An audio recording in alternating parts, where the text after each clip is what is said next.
These are 18 champions in Rune Terror whose lives were broken by war, betrayal, curses, imprisonment, and losses that never truly ended. Some eventually found a reason to keep going, while others remained trapped in the same suffering centuries later. By the end, I will decide which of them endured the greatest tragedy and who can truly be said to have suffered the most. Before I begin, I know you are enjoying these stories more than anything.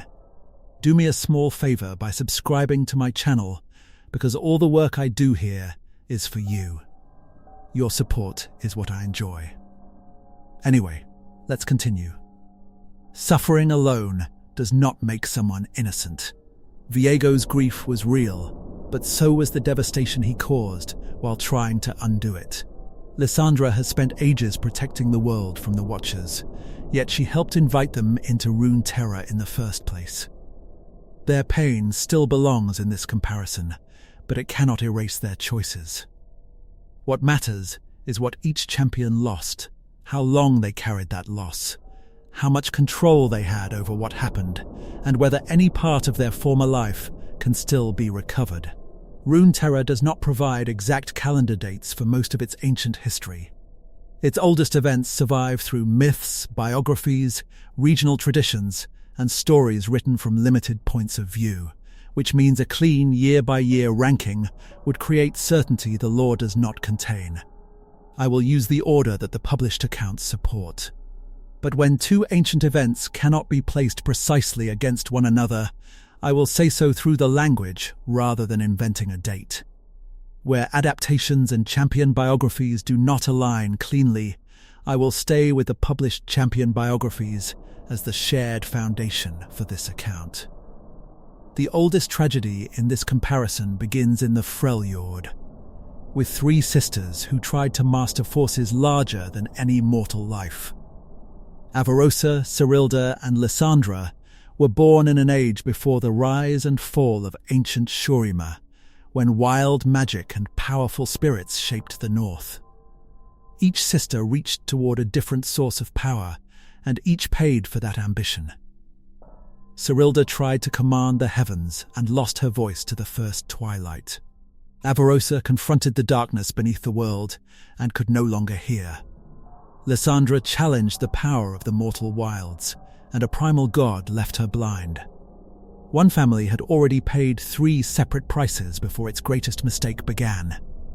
Lysandra's blindness turned her attention inward, allowing her to move through dreams and touch minds beyond the waking world. Somewhere in that darkness, she encountered the Watchers, beings connected to the void and utterly foreign to ordinary life. They did not simply offer her a stronger army or a safer kingdom.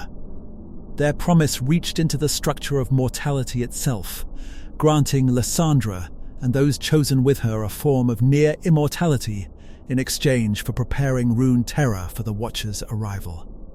I placed Lysandra high among tragic champions because the pact did not give her the secure future she expected. It made her responsible for a threat that could erase every future.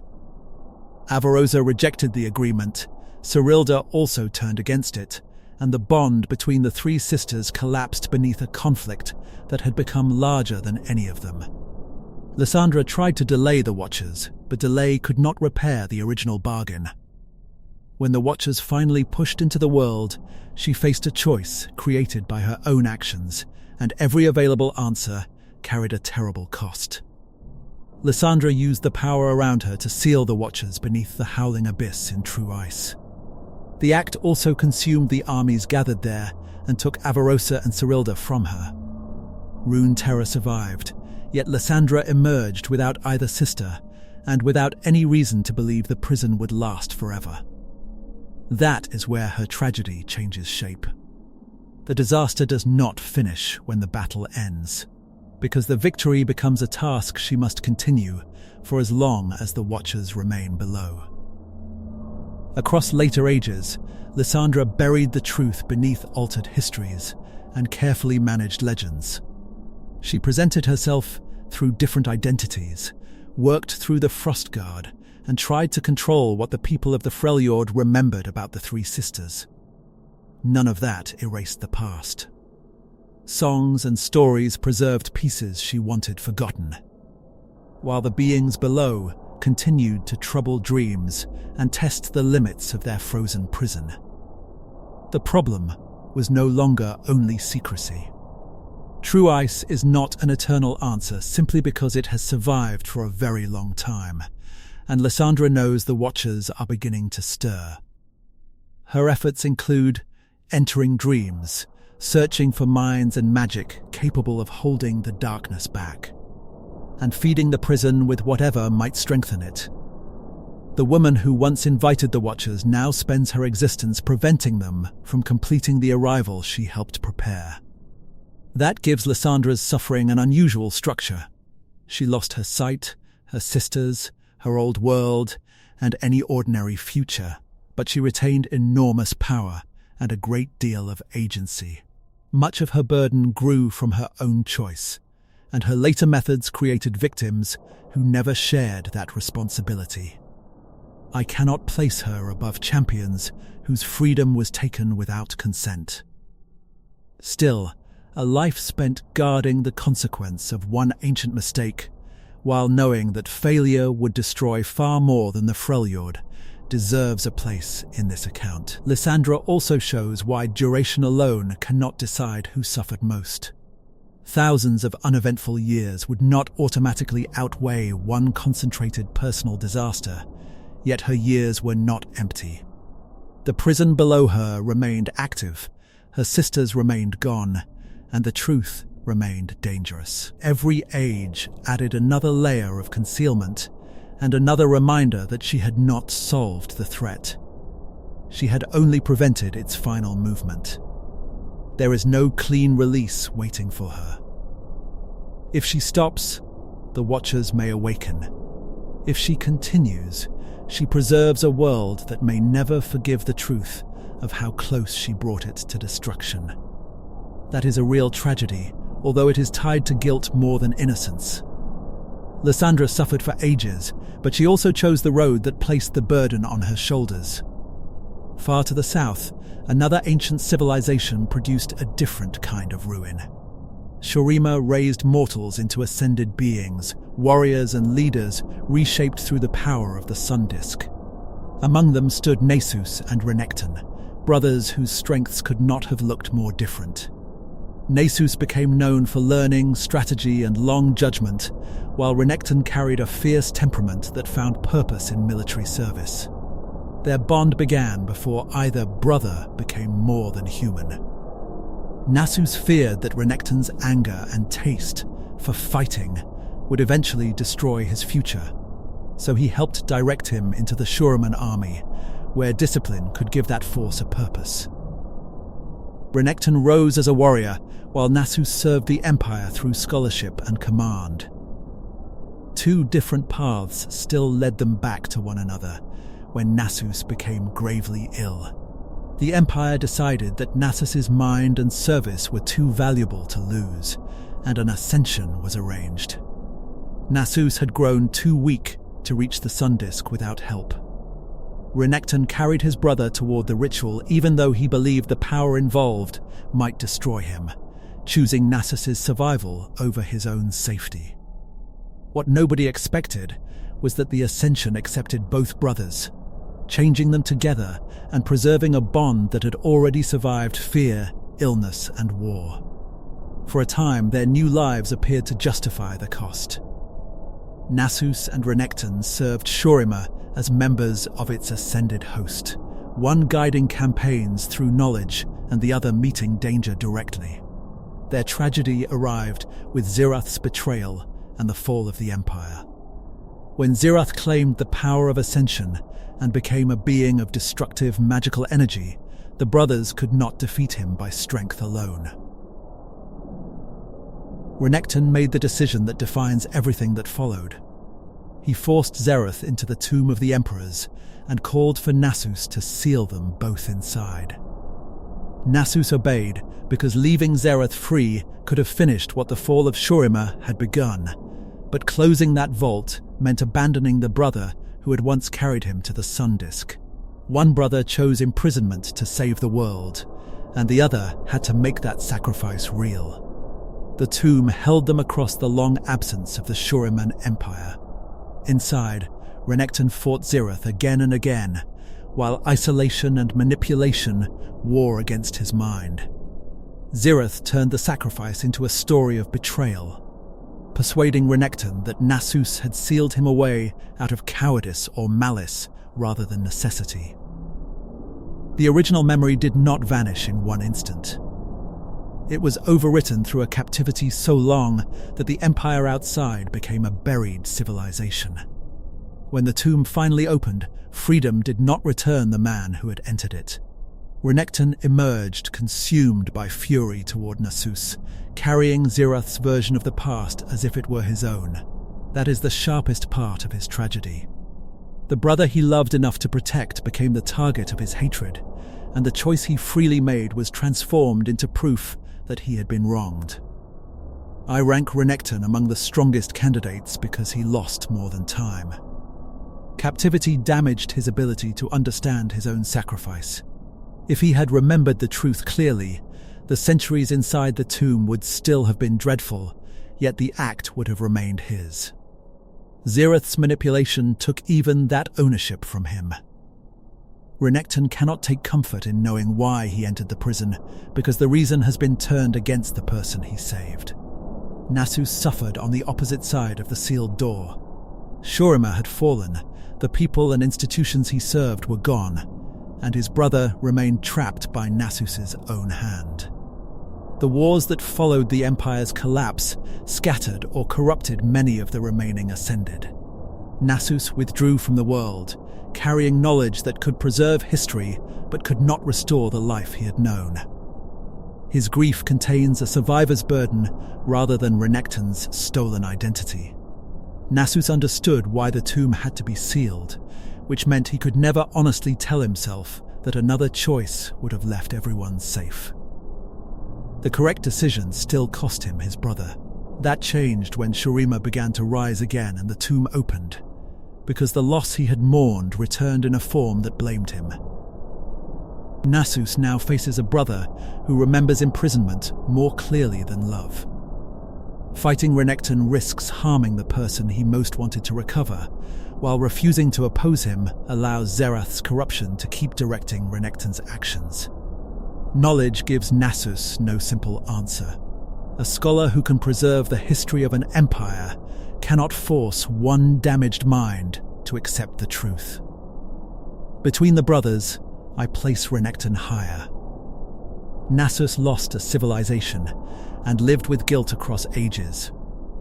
But he retained his memory, his purpose, and the ability to understand what happened. Renekton endured the prison itself and came out unable to recognize the meaning of his own courage. One brother carries unbearable knowledge, while the other has been separated from it. Their shared story also creates a useful standard for everything that follows. Physical survival is not recovery. Renekton escaped the tomb, yet Zirath still occupies the way he interprets the past. Nasus witnessed Shurima's return, yet restoration did not bring back the Empire as he knew it or repair his family. Ancient power allowed both brothers to continue, and that continuation extended the tragedy instead of ending it. The fall of Shurima also left its ascended host, without the empire that had given it unity. Some of those warriors became the beings later called Darkin, and among them, Aatrox endured a punishment unlike ordinary imprisonment. Before that fall, Aatrox had been an honored ascended defender. He and his kind fought against the void at Icathia, standing between Rune Terror and a force that damaged not only bodies and cities, but the minds of many who faced it. Victory did not restore the warriors who survived. The Ascended returned from the conflict changed by what they had encountered, and Shurima's collapse removed the structure that might have held them together. Wars among the former defenders followed. Power, once used to preserve the Empire, turned against Rune Terror, and the name Darkin became tied to fear, conquest, and a struggle so dangerous that celestial intervention followed. Aatrox's punishment did not simply take his rank or send him into exile. His essence was bound inside the weapon he had carried, separating his awareness from the ascended form that had once made him almost impossible to challenge. The blade remained, and Aatrox remained conscious within it. But his body was gone. That difference places him near the top before I even consider how long the imprisonment lasted. Ordinary confinement leaves a prisoner within a body that still marks the boundary of the self. Aatrox lost that boundary. Without someone touching or wielding the sword, he could not walk, speak to the world in an ordinary way, or act through the form he remembered as his own. Time continued around the weapon, while his awareness had almost nothing to measure it against. Eventually, Aatrox learned to corrupt those who tried to wield the blade. He could take living material and construct a temporary body around himself, yet this was not a true return to his ascended form. Each vessel failed to match what he had been. The result was movement without restoration, freedom that still depended on taking another life, and a body that could not permanently solve the prison. This is where his suffering becomes difficult to separate from the suffering he causes. Aatrox uses people as material, destroys lives, and turns his anguish outward on a world that did not personally create his sentence. None of those actions become acceptable because his confinement was severe. I can condemn what he does while still recognizing that the punishment attacked the foundations of identity in a way few champions have experienced. His goal also reveals how completely hope has collapsed. Aatrox does not seek a quiet home, a repaired empire, or a faithful reconstruction of his old body. He believes ending the world may finally end him as well. I will not linger on that desire, but it matters to the comparison because it shows that he no longer sees continued existence as freedom. The warrior once honored for defending Rune Terror now attacks its future in the hope that universal destruction will break a prison he cannot escape alone. The contrast is severe. Aatrox helped save the world from the void, lost the empire he served, watched his fellow Ascended descend into conflict, and received a sentence that left his mind awake inside a weapon. When he finally regained the ability to move, he discovered that every body he formed remained an imitation. Nothing in his present path can return the person or purpose he lost. Duration strengthens his claim, although the lore does not provide a precise number for every stage. His history reaches from ancient Shurima through the Darkin conflicts and into modern Rune Terror. More important than a guessed total is the quality of that time. A great portion of it passed in sensory isolation, without ordinary control over movement or a stable physical form. Aatrox retained intelligence and eventually recovered some agency, which prevents his tragedy from being completely passive.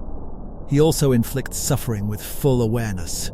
Those facts lower his moral standing, not the magnitude of what happened to him. A fair comparison has to keep the two judgments separate, because otherwise the most destructive champion would automatically become the least tragic, even when the destruction grew from an objectively terrible punishment. At this stage of the account, Aatrox sets the upper boundary. Lysandra spent ages guarding her mistake, Renekton lost his understanding of a noble sacrifice, and Nasus survived long enough to see grief return in the shape of his brother. Aatrox lost the body through which a person normally experiences existence. The question for the remaining champions is whether betrayal, loneliness, grief, or the erosion of memory can equal that loss. The Rune Wars created the next long burden, although their exact position against every ancient Shuriman event cannot be reduced to a single reliable calendar. The wars began when nations and rulers used world runes, objects of magical power capable of producing destruction on a scale that reshaped the world. Rise lived through that period and saw what happened when people treated such power as a tool that could be controlled. His master Tyrus of Helia taught him and became the central relationship of Rise's early life. Together they tried to prevent the world runes from remaining in the hands of rulers who would use them. Their purpose should have joined them permanently. The problem was that proximity to the runes changed Tyrus's judgment, proving that knowledge of the danger did not create immunity to temptation. Rise was forced to oppose the person who had trained him. The details matter less than the consequence. His closest guide became another example of the corruption Rise had sworn to stop. When Tyrus was gone, the task remained. Rise inherited a mission designed for more than one lifetime and learned that even a trusted companion could fail beside the power they were collecting. From that point onward, Rise moved across Rune Terror searching for world runes and hiding them where they could not easily be used. He witnessed nations ruined by magical conflict and carried the memory of a world that had already come close to destroying itself. Every rune recovered reduced one danger, but each discovery also confirmed that another person had wanted to possess it. The burden is repetitive, without the story itself needing to repeat. Rise arrives, recognizes the pattern, confronts someone who believes this time will be different, and learns again that good intentions cannot make a world rune safe. His long life gives him experience, yet experience does not let him finish the work. New generations appear, old warnings become distant history, and the attraction of power returns. Rise's body also reflects the magic and years he has carried, but the deeper change lies in trust. Companionship creates risk because another person might discover what he protects or decide to use it. Solitude becomes a defensive method. He is not cursed to repel friendship in the literal way Amumu is said to be, but his responsibility makes close attachment dangerous for both Rise and the world. That distinction keeps him below the most extreme cases. Rise chooses to continue his mission, understands its value, and can still act according to his own judgment. His loneliness protects something meaningful. Aatrox's isolation served no protective purpose for him, while Renekton's imprisonment distorted the very choice that led him there. Still, purpose does not erase cost. Rise has watched the same weakness surface across cultures and centuries, and he cannot hand the task to someone else without risking another Tyrus. Saving the world once would allow a hero to rest. Protecting it from objects that remain dangerous forever creates no final victory, only another secure chamber and another journey. I place Rise's tragedy in endurance rather than collapse. He has not forgotten himself, surrendered his mission, or become the danger he opposes. That is a form of success, but it also means he remains fully aware of every loss. The work continues because he continues, and his reward for resisting corruption is the knowledge that he must keep resisting. The next connected group began with a place that once represented the opposite of a curse. Before the Shadow Isles carried that name, they were the Blessed Isles, a hidden center of learning, protection, and life-giving magic. Their transformation did not produce a single tragic champion. It caught a king, a general, a monk, and a nature spirit in the same catastrophe, leaving each with a different version of an unfinished life. Viego's story begins outside those islands, in Camavor. He was a younger royal son who had not been prepared to rule because the throne was never expected to become his. When the crown passed to him, he cared far more about Isolde than the work of government. Their marriage became the center of his identity, and that devotion might have remained only a private weakness if an attack meant for Viego had not struck Isolde instead. Her condition could not be reversed by the healers available to Camavor. Isolde died, and Viego refused to accept the boundary that death placed between them. This refusal is important because grief alone did not cause the ruination. Many people in Rune Terror lost someone and did not destroy a civilization in response. Viego possessed a king's resources, ignored the limits others tried to place around him, and allowed the search for a cure to consume his kingdom.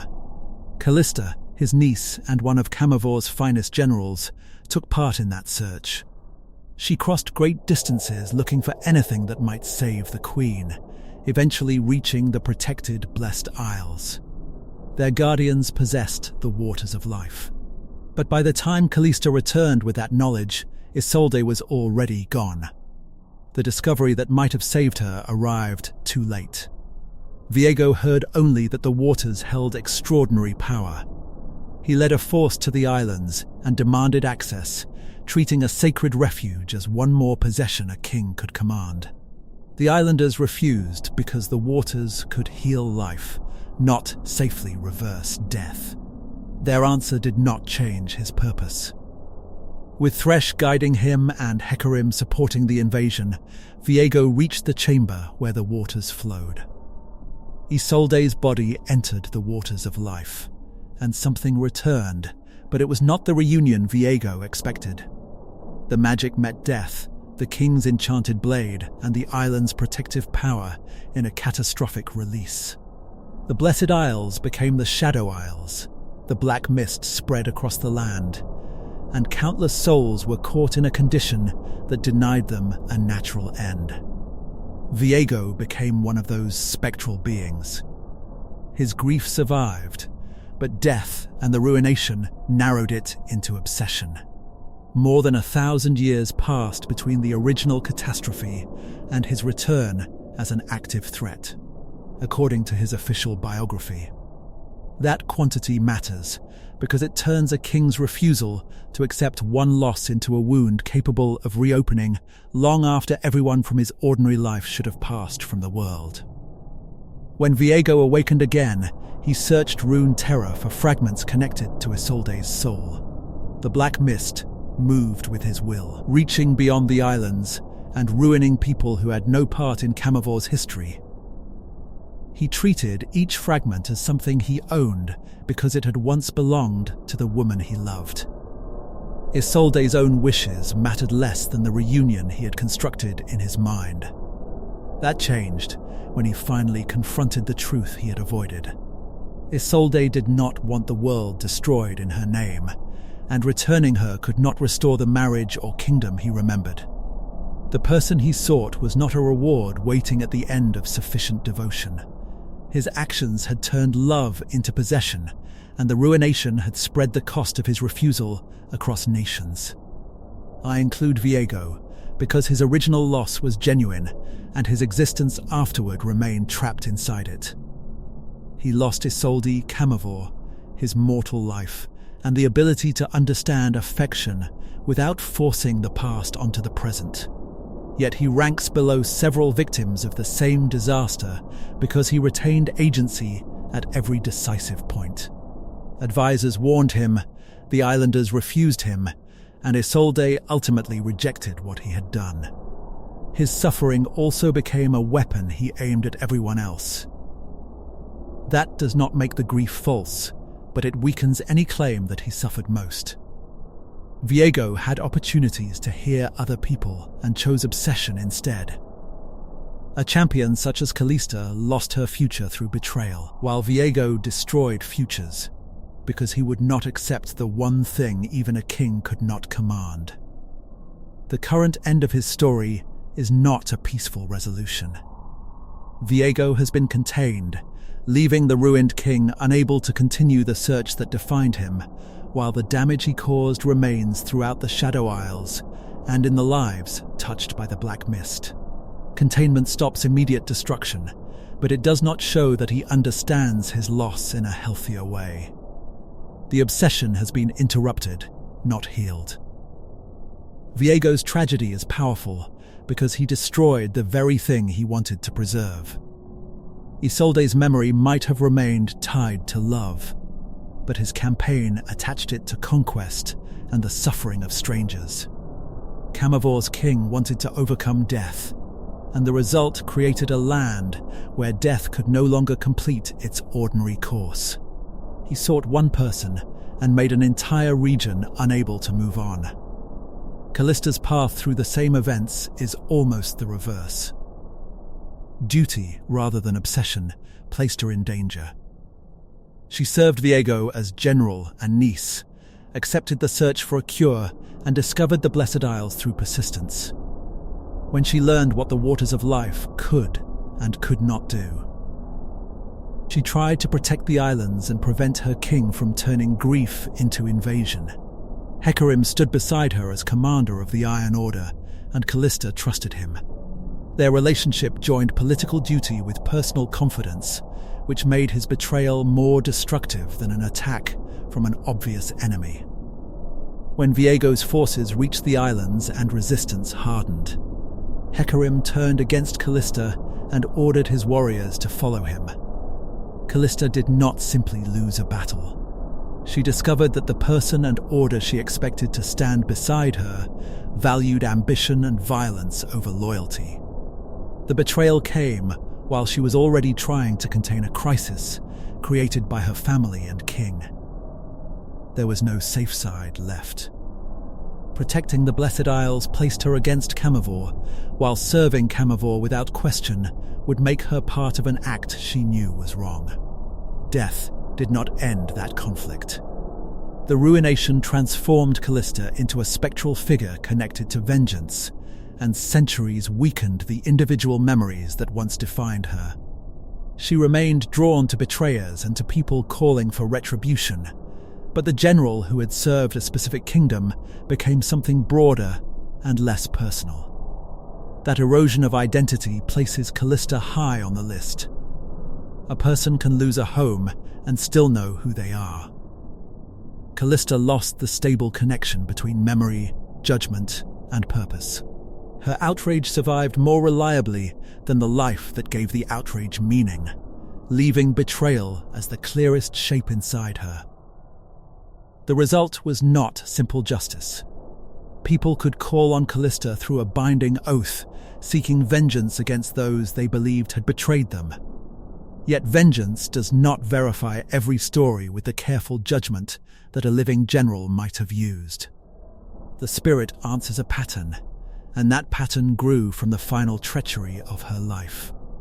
What nobody expected was that loyalty would outlast so much else.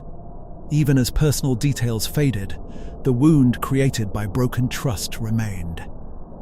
Hecarim's betrayal did not merely cause Callista's death, it supplied the organizing principle of her existence afterward. She became what was done to her. Compared with Viego, Callista had far less control over the path. She searched for help, respected the restrictions of the Blessed Isles, opposed the invasion, and paid for another commander's treachery. Her later violence belongs to her current nature, but that nature arose through magical catastrophe and the loss of memory. Viego chose to spread the black mist. Callista was remade by it. Compared with Aatrox, she retained a form capable of movement and a function that connected her to the world. Yet Aatrox still remembers enough of his earlier identity to understand the distance between his past and present. Callista's old self has thinned across centuries. One prisoner knows exactly what he lost, while the other gradually loses the person who could have measured the loss. That difference makes ranking them difficult. Awareness can intensify pain, but disappearing memory is itself a deeper theft. I place Callista among the final contenders because her tragedy attacks personal continuity. She did not only lose everyone around her, she lost the full, coherent Callista who had chosen honor in the first place. There is also no confirmed recovery waiting for her. Hecarim can be opposed, individual betrayers can be punished, and the Black Mist can be resisted. But none of those victories automatically rebuild centuries of eroded memory. Revenge repeats the wound without restoring the life before it. Each new oath keeps Callista active while giving her another betrayal to inhabit. If Viego represents grief refusing to release the past, Callista represents a past reduced to its most painful moment. The king remembers too much of what he wants and too little of Isolde's independence. The general remembers too little of herself and more than enough of betrayal. Both remain bound to the same ruined history, but only one helped choose the catastrophe. Yorick lived on the Blessed Isles before either of them arrived. As a child, he possessed an unusual ability to see and speak with spirits. That gift did not make him popular or secure. Other people feared what he could perceive, and even the spirits could become demanding company, surrounding a lonely child who had little control over when the dead sought his attention. The Brethren of the Dusk offered his gift a purpose. Their order helped the dead move beyond the material world, and Yorick joined them as a monk. Around his neck he carried a vial containing the waters of life, a protection connected to the order's sacred work. What had isolated him from other children became useful service. That change matters because Yorick did find belonging before it was taken. His tragedy is not an uninterrupted life of rejection. The order gave him community, discipline, and a reason to approach the dead without being overwhelmed by them. Losing that home meant losing proof that his strange gift could fit somewhere in the world. When the ruination swept over the islands, the water at Yorick's neck protected him from complete corruption. The same protection left him alive and conscious in a land where almost everyone he knew had been changed or lost. Survival separated him from the fate of the others, yet it also assigned him a burden that none of them could share. Yorick became the last survivor of his order. That phrase carries more than a head count. An order preserves practices, memories, and duties through many people, allowing one generation to teach the next. With the others gone, every part of that inheritance rested on one monk living inside the place that had destroyed it. The dead still surrounded him, now twisted by the black mist. Yorick could command some spirits and raise temporary servants, but companionship created through necromantic power did not replace the people of the Blessed Isles. The Maiden of the Mist remained close to him, whispering and pressing against the protection around his neck. Even his nearest constant presence belonged to the force he opposed. This is where Yorick becomes one of the strongest candidates for prolonged loneliness. Rise travels alone because secrecy supports a mission he chose. Yorick's isolation began when catastrophe removed nearly everyone capable of sharing his life. Leaving the islands would also mean abandoning the work of restoration and the memory of his order. He continues because he believes the ruined king can be defeated and the curse can be undone. Hope survives, but it does not make the daily condition gentle. Every step through the islands exposes him to the remains of a civilization he remembers as living. A ruined building is not an ancient mystery to Yorick. It belongs to his own interrupted world. The water around his neck carries another cruel balance. It protects him, and the Maiden wants it. Surrendering that protection would end his resistance, while keeping it means continuing alone. The object that preserves his life also preserves the conditions under which he must endure. Yorick retained his memory and moral direction, which places him in a better position than Callista. He understands who he was, why the islands fell, and what he wants to repair. That clarity gives him agency. It also ensures that the contrast between past and present never becomes comfortably vague. Unlike Lysandra, he did not create the threat he guards. Unlike Viego, he did not place personal desire above everyone else. Unlike Atrox, he has not turned his confinement into a campaign against the world. Yorick's response to suffering remains constructive even when his methods appear grim. He uses power over the dead in pursuit of a future where the land can live again. That moral endurance increases the tragedy rather than reducing it. A champion who becomes cruel can narrow his attention to anger and avoid confronting everything else. Yorick keeps enough compassion to know what the island's lost. He carries duty without the comfort of believing destruction is easier than repair. The Ruination's later conflicts offered movement, allies, and chances to strike against Viego, but they did not instantly cleanse the Shadow Isles. Yorick's central task remains unfinished. The Order has not returned, the land has not bloomed again, and the Black Mist still defines the home he remembers under another name. I place Yorick above Viego and Lysandra, and near Callista, Renekton, and Aatrox. His losses include family in the broad sense of his order, homeland, ordinary companionship, and the possibility of aging through a normal human community. His suffering continued for more than 1,000 years of the island's cursed history, while his agency remained tied to a mission too important to abandon. There is a quiet distinction here. Aatrox wants existence to end because he sees no restoration. Yorick continues because he still believes restoration is possible. Hope makes Yorick healthier, but it also asks him to remain in the place that hurts him. One champion has lost hope, while the other pays for keeping it. Maokai's loss reaches even further into the history of the Blessed Isles. He was a nature spirit who found barren islands and discovered life-giving water beneath them. Drawing on that water, he helped vegetation spread across the land. The home that later civilizations inherited was not simply where Maokai lived. Its living character had grown through his care. People eventually reached the islands, and Maokai welcomed those who respected the natural balance. Civilization expanded around the sacred waters, producing the learned society that became known as the Blessed Isles.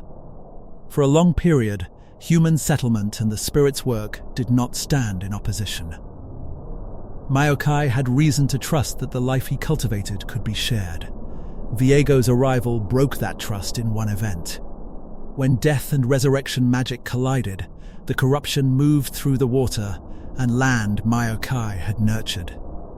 He drew uncorrupted waters of life into his heartwood before the curse could claim all of him, preserving a living center inside a body twisted by the Black Mist. The survival resembles Yorick's, but the scale of personal identification differs. Yorick lost his society and order. Maokai watched an ecosystem he had helped create become hostile to life. Forests, soil, water, spirits, and inhabitants all carried the consequences of a king's decision. His home did not merely fall under foreign rule. Its basic natural processes were corrupted. Rage changed Maokai's outward form and behavior, yet his central purpose remained restoration. The uncorrupted water inside him represents both protection and possibility. As long as that life remains, the idea of healing the islands has not disappeared completely.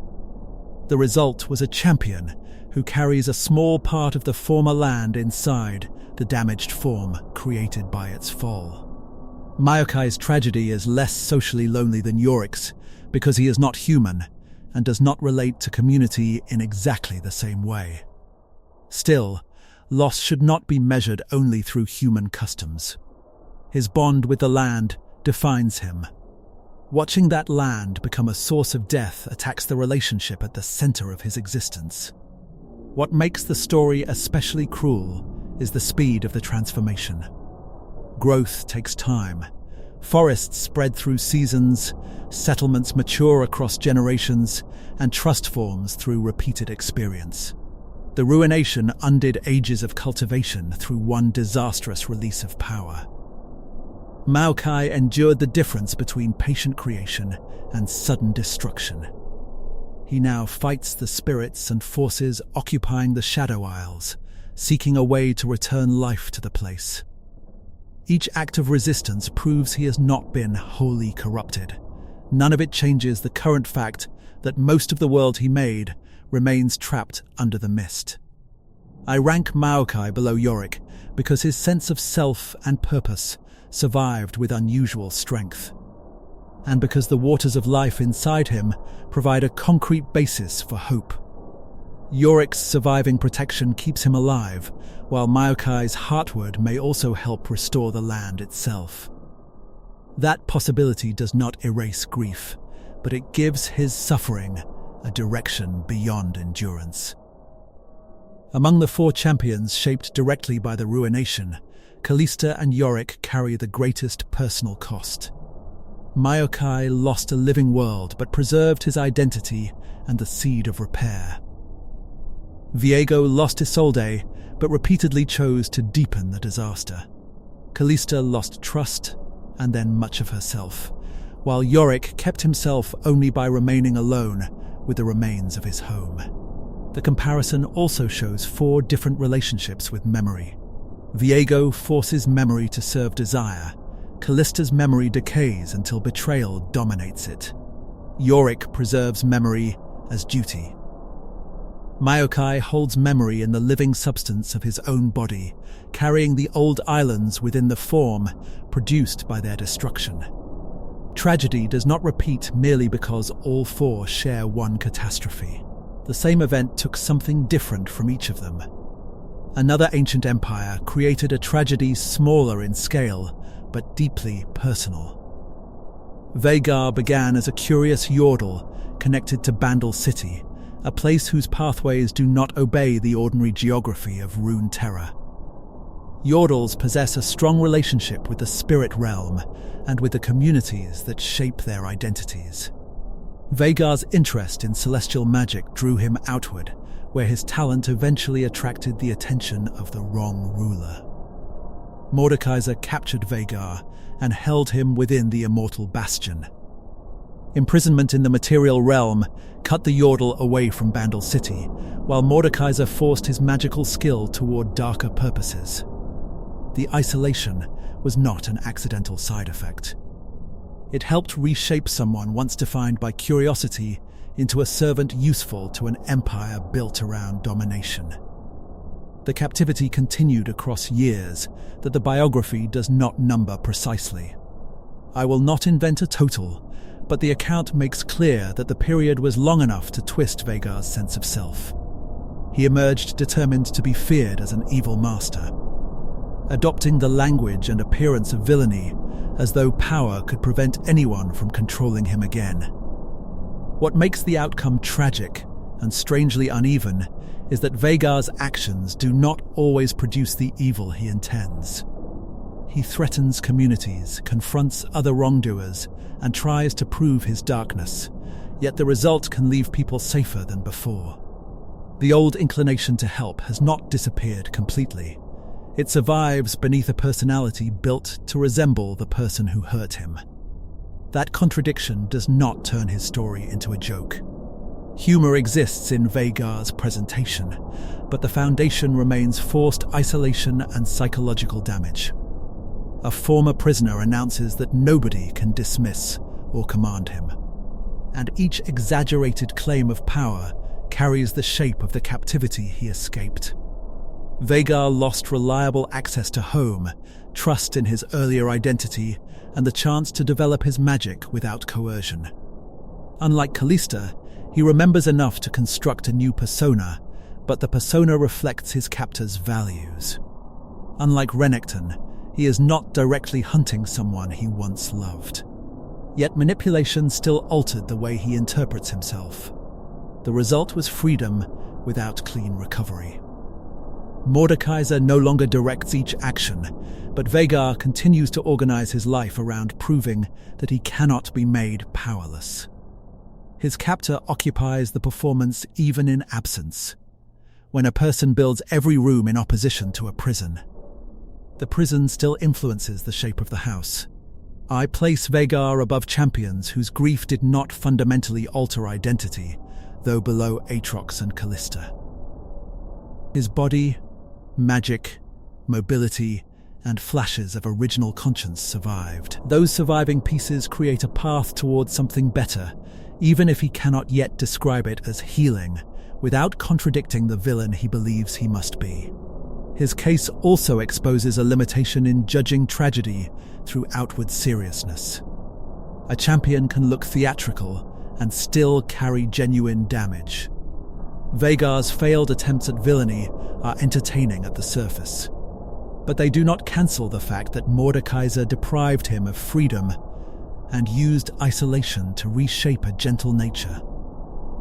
3 features keep him from the highest position. He escaped direct control, he can form new relationships with the world, and his better instincts repeatedly resist the identity forced upon him. The damage remains visible, but it has not erased every route forward. Vhagar is wounded, not completely consumed. The migrations caused by the Rune Wars produced a very different family tragedy in the lands that would become Demacia. Morgana and Kael were born as twin sisters to Mihira and Kilam. Their mother became the aspect of justice while carrying them, and the twins inherited celestial power linked to that transformation. Kilam eventually brought the children away from Mount Targon. They grew in a settlement founded by people seeking safety from uncontrolled magic, a community that later developed into Demacia. The twins shared power and a desire for justice, but they did not agree on what justice required. Kael looked upward, treating celestial order and strict judgment as a path beyond human weakness. Morgana looked toward mortal experience, believing justice without compassion could become another form of cruelty. 2 sisters inherited one connected power, then divided over whether imperfection should be punished or understood. Morgana did not reject responsibility. She judged people and bound those who caused harm. But she also believed pain, regret, and change mattered. Her chains became a symbol of accepting mortal limitation instead of escaping it.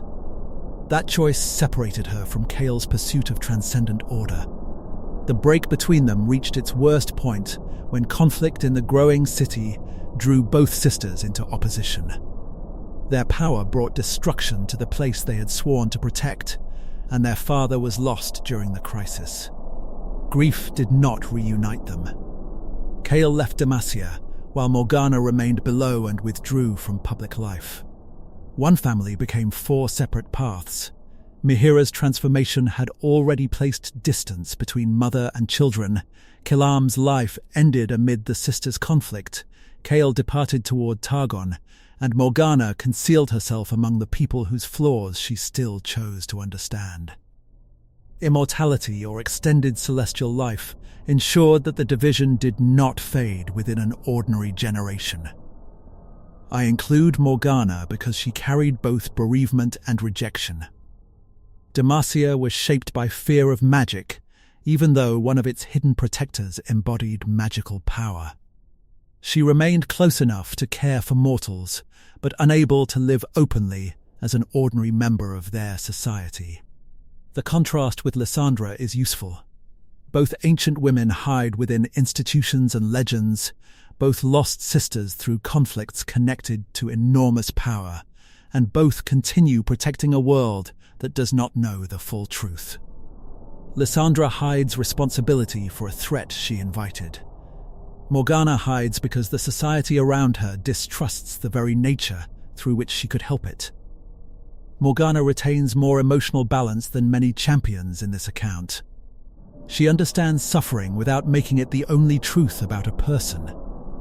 That strength reduces the degree to which tragedy controls her current identity.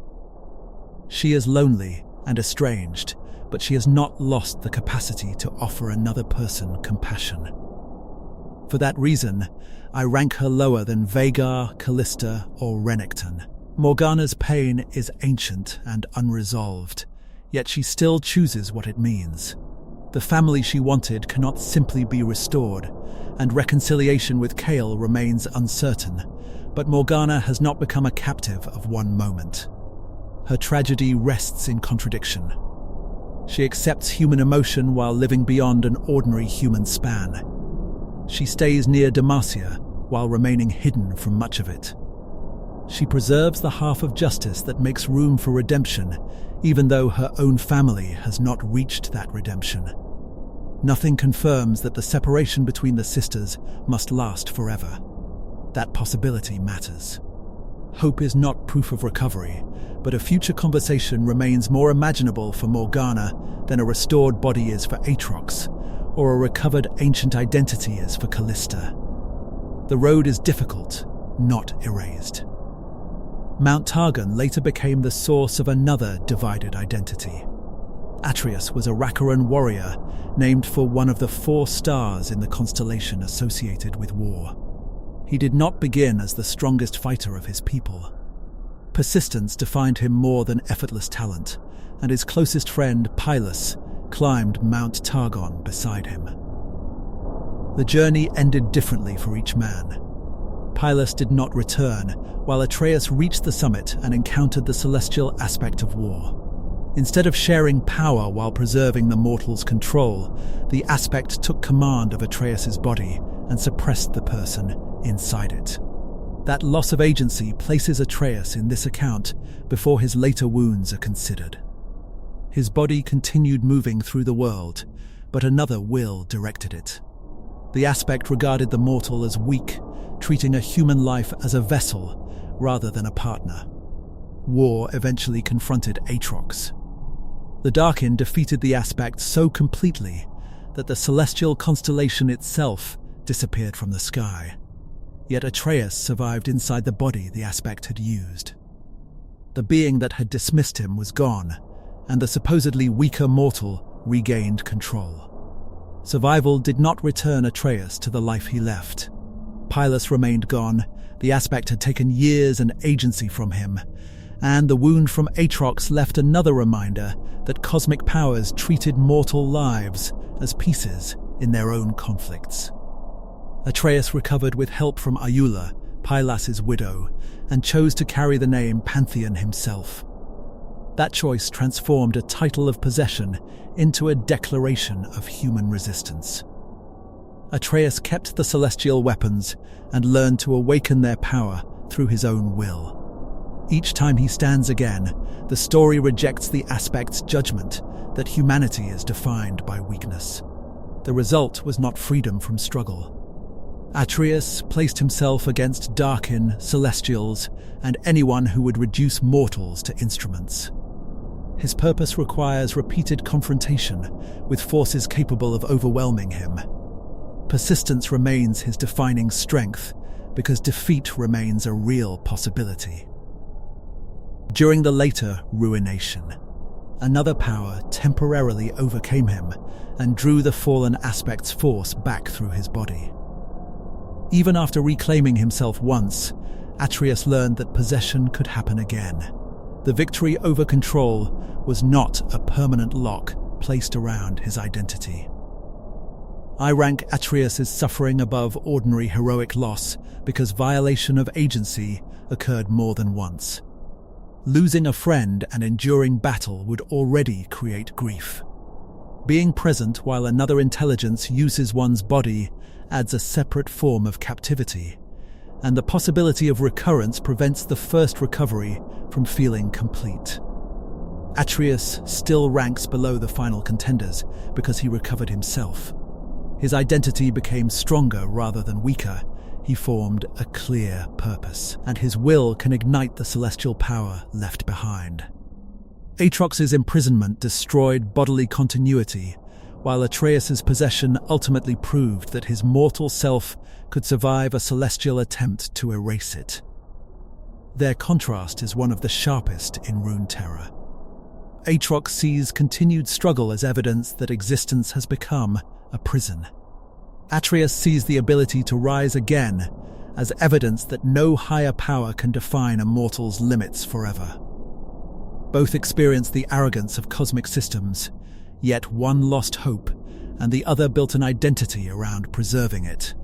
That does not mean Atreus suffers less because he responds well.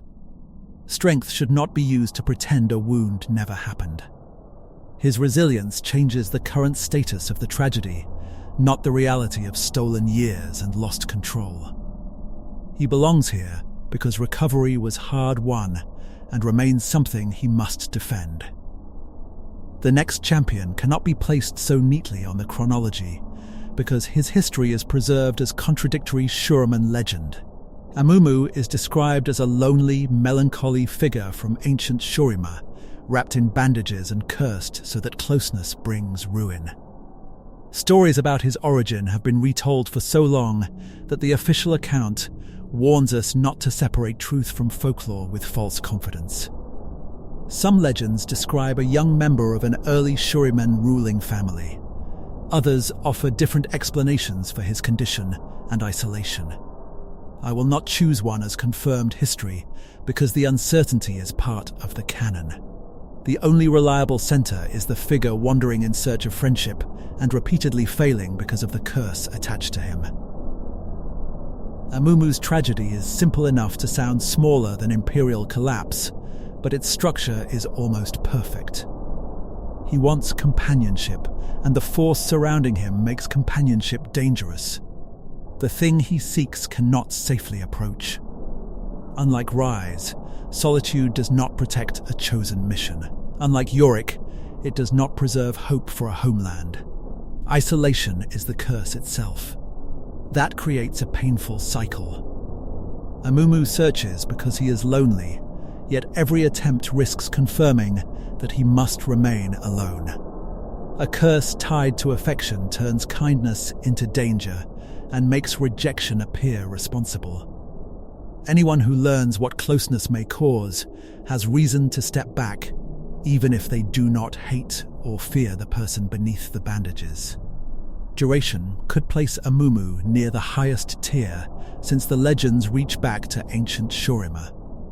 The problem is that the lore refuses to confirm his exact origin, age, and sequence of events.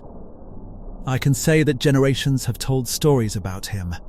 I cannot honestly turn that into a precise number of years, or claim that every tale describes literal history. His agency is also difficult to measure. Amumu can wander, choose where to search, and express a clear desire for friendship. He cannot simply decide that the curse will stop affecting others. Freedom of movement does not solve the one condition that matters most to him. Compared with Callista, Amumu appears to retain a stable central identity. Compared with Aatrox, he retains his body and can experience the world directly. Compared with Yorick, he lacks even the limited companionship of an Order's remembered purpose. Each comparison moves him up in one category and down in another. I place Amumu high for purity of deprivation, but below the best documented final candidates. His suffering is not complicated by guilt or cruelty.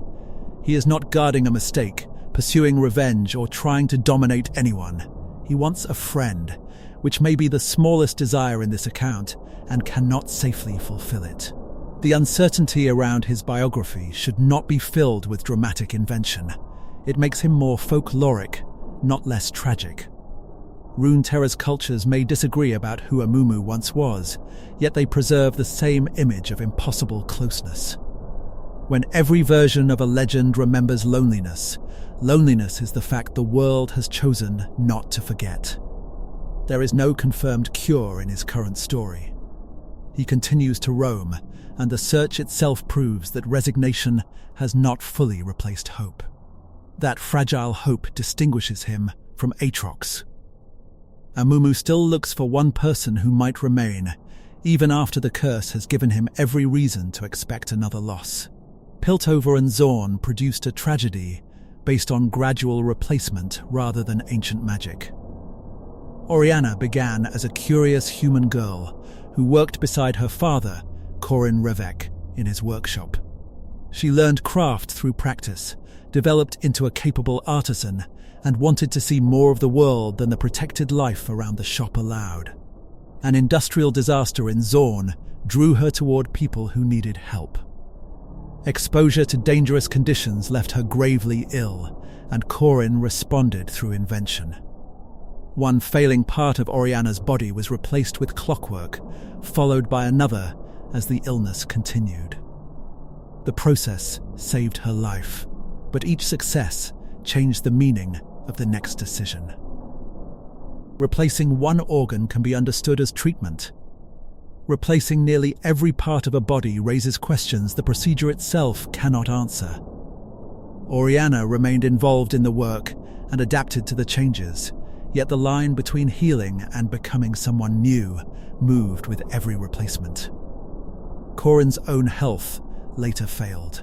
Oriana gave him the remaining healthy human heart she still possessed and accepted a mechanical replacement for herself. The choice preserved her father and completed her transformation into a body made entirely from clockwork. This story contains loss without a clear villain. Corin tried to save his daughter. Oriana chose to help people in Zorn. And the final exchange for her father came through love rather than coercion. No Mordekaiser or Zereth needed to manipulate the result. Good intentions could not preserve every part of the life that existed before the illness. Oriana's tragedy lies in continuity. She carries memory, skill, affection, and curiosity from her human life, while the body connected to that life has been replaced. Unlike Aatrox, she possesses a stable form that belongs to her and does not depend on consuming another person. Unlike Warwick, she understands the broad process that changed her and helped make at least some of the choices. That agency prevents the transformation from becoming pure victimization. Oriana did not choose the original illness, but she participated in survival and freely made the decision that helped Corin. Her current ability to travel and explore suggests the new form opened possibilities as well as closing an earlier life. I still include her because survival demanded a farewell in stages. There was no single morning when a healthy girl simply became a machine. Each replacement preserved Oriana while reducing the body through which Corin had known his daughter. They had time to understand the direction, and understanding did not offer another cure. The extraordinary brass sphere that accompanies her provides protection and company. It also reflects the language through which she now meets the world. Craft began as the shared work of father and daughter, became the means of preserving her, and finally became the substance of her entire physical existence. I rank Oriana below Atreus, Vagar, and Amumu because her story contains successful adaptation. She lost a human body, but not her purpose, memory, or ability to choose a future. A transformed life is not automatically a ruined one. Calling every difference a tragedy would ignore the person Oriana remains. The grief belongs in what could not be preserved, not in an assumption that a clockwork person has less value. Oriana can still create, travel, and care. Her suffering came from illness, repeated sacrifice, and the narrowing of options, while her current form demonstrates that identity can survive enormous physical change. Shurima's greatest mistake was not creating the Darkin. It was creating warriors powerful enough to outlive the empire that gave their power meaning. Aatrox and the others were once honored ascended, raised beneath the sun disk to defend Shurima from enemies no mortal army could face. They survived the horrors beneath Acathia, but when Azir's empire vanished, they returned to a world with no emperor to command them and no purpose strong enough to unite them.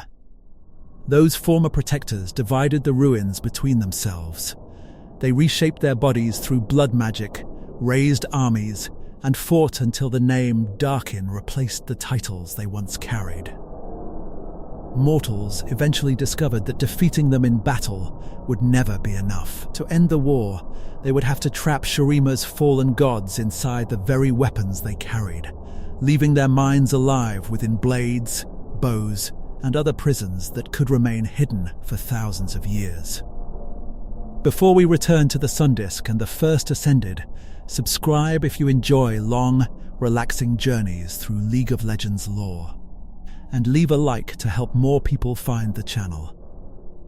Now, let us begin with the empire that created the warriors it would one day become unable to control. Rune Terror does not preserve a complete military record of this war, There is no dependable list of every campaign, no exact beginning and ending year, and no single account naming every god warrior who took part. What survives comes through Shuriman history, champion biographies, legends, weapon records, and a few stories centered on decisive moments. I will keep those limits visible. Where the lore confirms an event, I will describe it directly. Where later material offers a possible continuation, rather than settled history, I will separate it from the ancient war. That distinction matters because the Darkin appear in two connected stories. The first is the ancient Great Darkin War that followed the fall of Shurima and ended with the surviving god warriors killed or bound into weapons. The second is the modern Darkin saga associated with Solani, Aatrox, Kale, and Mihira in Legends of Rune Terror. The later saga expands the characters and their conflict, but its most extreme outcomes do not form a simple, confirmed continuation of the ancient timeline. The central subject here is the older war, beginning with Shurima's creation of gods and the collapse that divided them. It continues through mortal survival and the transformation of living beings into blades, bows, spears, and other instruments that could be hidden but not truly destroyed. Long before that ending, Shurima's rulers had to learn how a mortal could become something more. The heart of the ancient empire was the sun disk, a vast structure designed to draw celestial power from the heavens. Shurima did not arrive at that knowledge alone. Its earliest rise was connected to Targon, the mountain where celestial aspects selected mortal hosts, and where the boundary between Rune Terror and higher powers appeared unusually thin. Knowledge associated with Targon helped Shurima create an earthly process that could elevate chosen people into godlike forms. Ascension was never an ordinary reward. Candidates were selected because the Empire considered them exceptional, and the transformation demanded contact with power that most mortals could not survive. A successful subject emerged, changed in body, lifespan, and ability. Many took forms that blended human features with those of animals, creating the towering figures later remembered as Shurima's god warriors. Nasus gained the appearance associated with a jackal, while his brother Renekton carried the shape and strength of a great reptilian warrior. Other Ascended resembled birds, beasts, or creatures for which modern observers have no simple name. Their forms varied because Ascension did not manufacture identical soldiers. It magnified individuals. A skilled commander remained a commander, a scholar retained an interest in knowledge, and a person already inclined toward pride did not lose that pride merely because the sun disk granted enormous power. The process could strengthen the qualities Shurima admired, without removing the weaknesses that made each candidate mortal in the first place. This helps explain why the same institution produced both noble defenders and future tyrants. Ascension gave Shurima strength, but it did not guarantee wisdom. The Empire placed tremendous authority in individuals and expected loyalty, tradition, and the presence of an emperor to keep that authority pointed in the same direction. While those supports remained intact, the system could look stable. Once they disappeared, every old disagreement became far more dangerous. For much of Shurima's history, however, the Ascended appeared to justify the faith placed in them. They led armies, defeated enemies, protected imperial territory, and became symbols of an order that seemed able to endure indefinitely. Mortals looked at them as more than officers. They were living proof that Shurima stood beneath the favor of the sun and could turn its greatest servants into beings capable of guarding the Empire across many human lifetimes. Aatrox belonged to this older world. Before his name became attached to a feared weapon, he was remembered as an honored champion of Shurima. He fought at the front of the Empire's noblest conflicts, and other god warriors respected his conduct. That earlier reputation matters because it prevents the Darkin from being reduced to monsters who had always been waiting for permission to reveal themselves. Aatrox did not begin as the enemy later generations encountered. He began as one of the protectors they might have trusted most. The same is true of the Darkin as a group. They were not a separate species that invaded Shurima from elsewhere, and they were not demons in the spiritual sense used elsewhere in Rune Terror. They were ascended. The title Darkin came later, after their wars and transformations made the old language of noble god warriors feel increasingly impossible to use. At the Empire's height, this distinction would have sounded absurd. Shurima expanded across a huge part of the southern continent, and its armies carried imperial law into territories that did not always accept it willingly. The Empire saw order and unity. Conquered peoples could see occupation, tribute, and the removal of their independence. These two views existed at the same time, which meant Shurima's celebrated victories planted resentments that could survive for generations. Icathia became the most important of those resentments. The Icathians possessed an identity and history of their own, but they lived beneath Shuriman rule. Their efforts to regain independence brought them into conflict with an empire supported by ascended warriors whom ordinary armies had little hope of defeating. Faced with opponents who seemed almost impossible to overcome, Icathia's leaders turned toward a power they did not fully understand. That decision opened the way to the Void. Icathia's leaders did not make that choice because they considered the Void a normal ally. They made it because conventional resistance had already shown them the difference between an army and an empire supported by living gods. The Ascended could decide a campaign through power no human champion could reliably match. If Icathia fought only by familiar rules, Shurima could answer courage with a force designed to stand above courage. The rebellion contained two competing forms of hope. Soldiers still believed discipline, local knowledge, and sacrifice might regain the homeland taken from them. Scholars searched for an advantage beyond Shurima's control. Among Icathia's most important figures was Zelian, a mage who recognized that the power being considered carried consequences far beyond a change of rulers. His warnings could not stop the decision. Another defender was the warrior whose long name included Syjax Kaelrinx Kohari Ikathun. Much later, the world would know him more simply as Jax. During the rebellion, he belonged to Icathia's military tradition and carried a weapon burning with elemental fire. That detail would matter long after his homeland disappeared, because the flame proved capable of resisting voidborn creatures in a way ordinary arms could not. The Kahari had once been an honored guard associated with Icathia's rulers. Their name and legacy were revived for the rebellion, giving the resistance a connection to the nation that had existed before Shuriman occupation. These were not people with no history gambling on destruction for entertainment. They were trying to recover a country, and that understandable goal made the scale of their mistake more tragic. Icathia planned to release the unknown power when Shurima's strongest forces committed themselves to the battle. The initial effect seemed to offer the impossible advantage the rebels had wanted. The ground broke, the invaders faced something their ascended strength did not easily master, and the old certainty of Shuriman victory disappeared.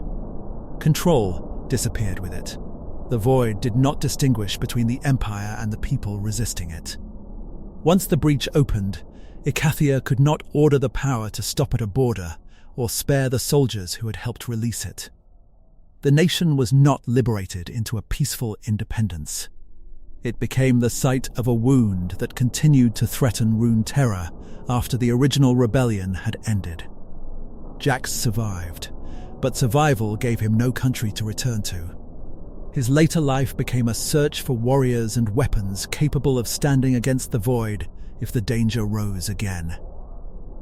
Zelian escaped through his command of time and worked to preserve people from the catastrophe. Yet his efforts also left him separated from ordinary history. Two of Ecathia's most recognizable survivors endured by becoming people who could not simply resume the lives the rebellion was supposed to restore. Shurima's Ascended also left changed.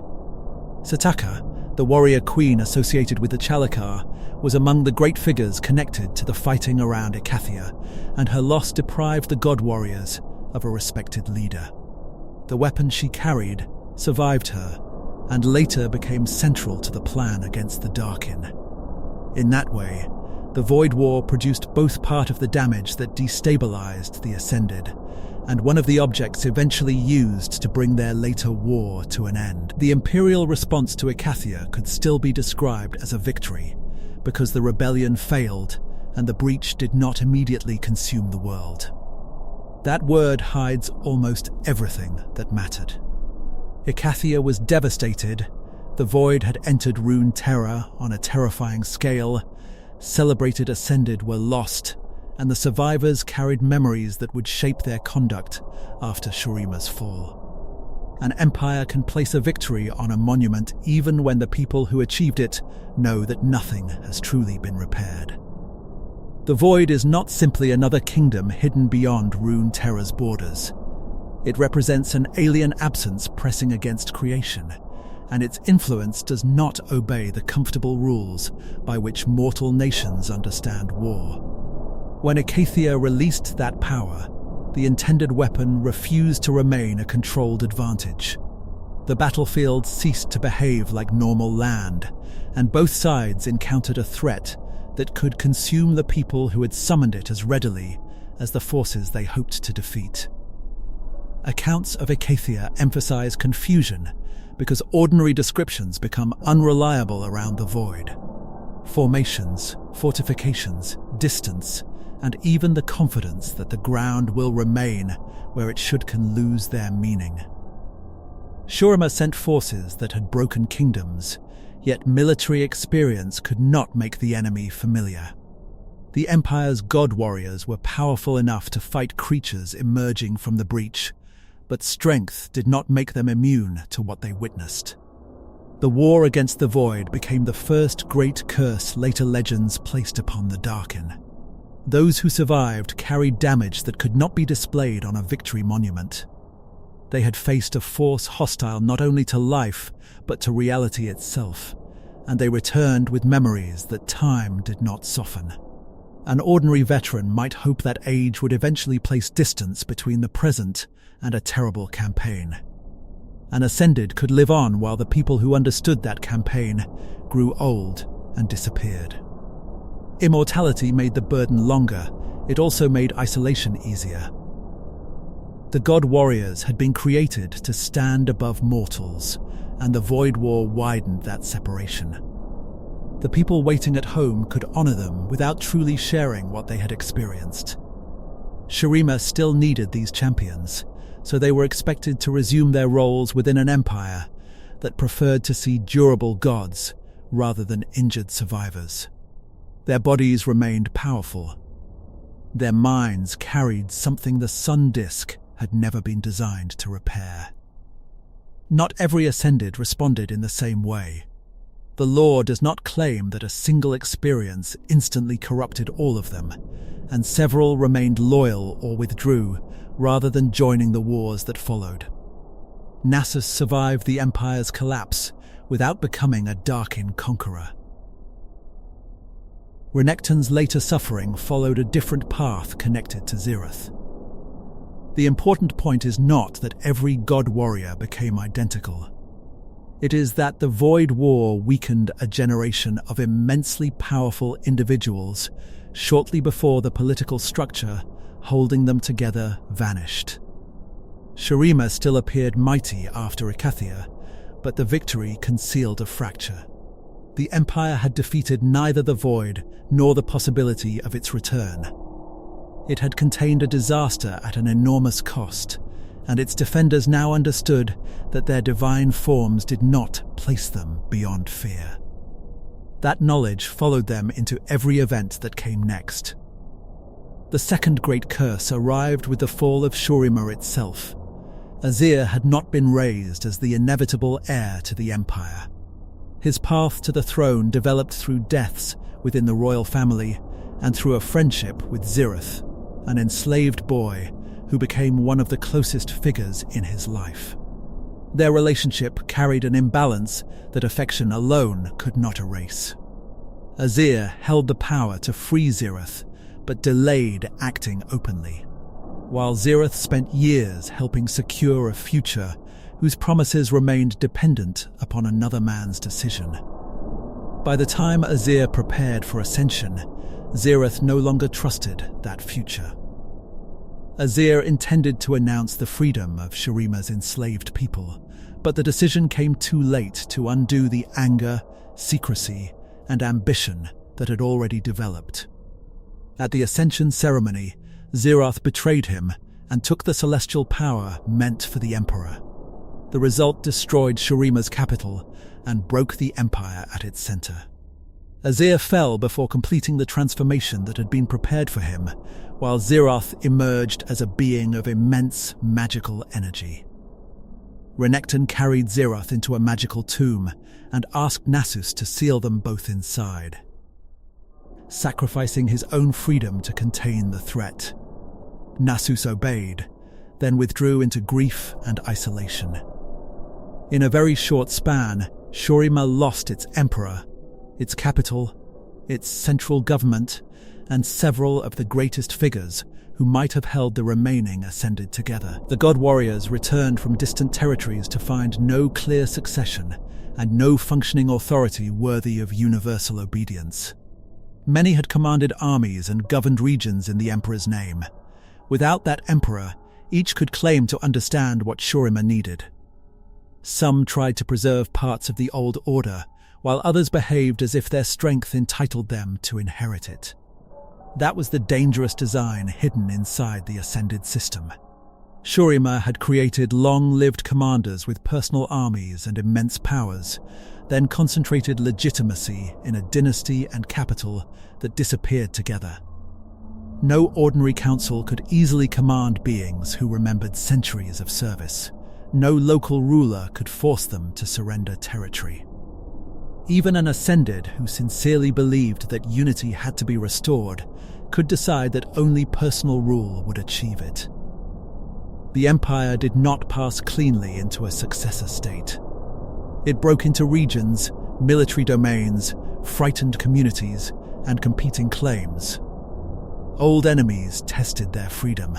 Former subjects stopped sending tribute.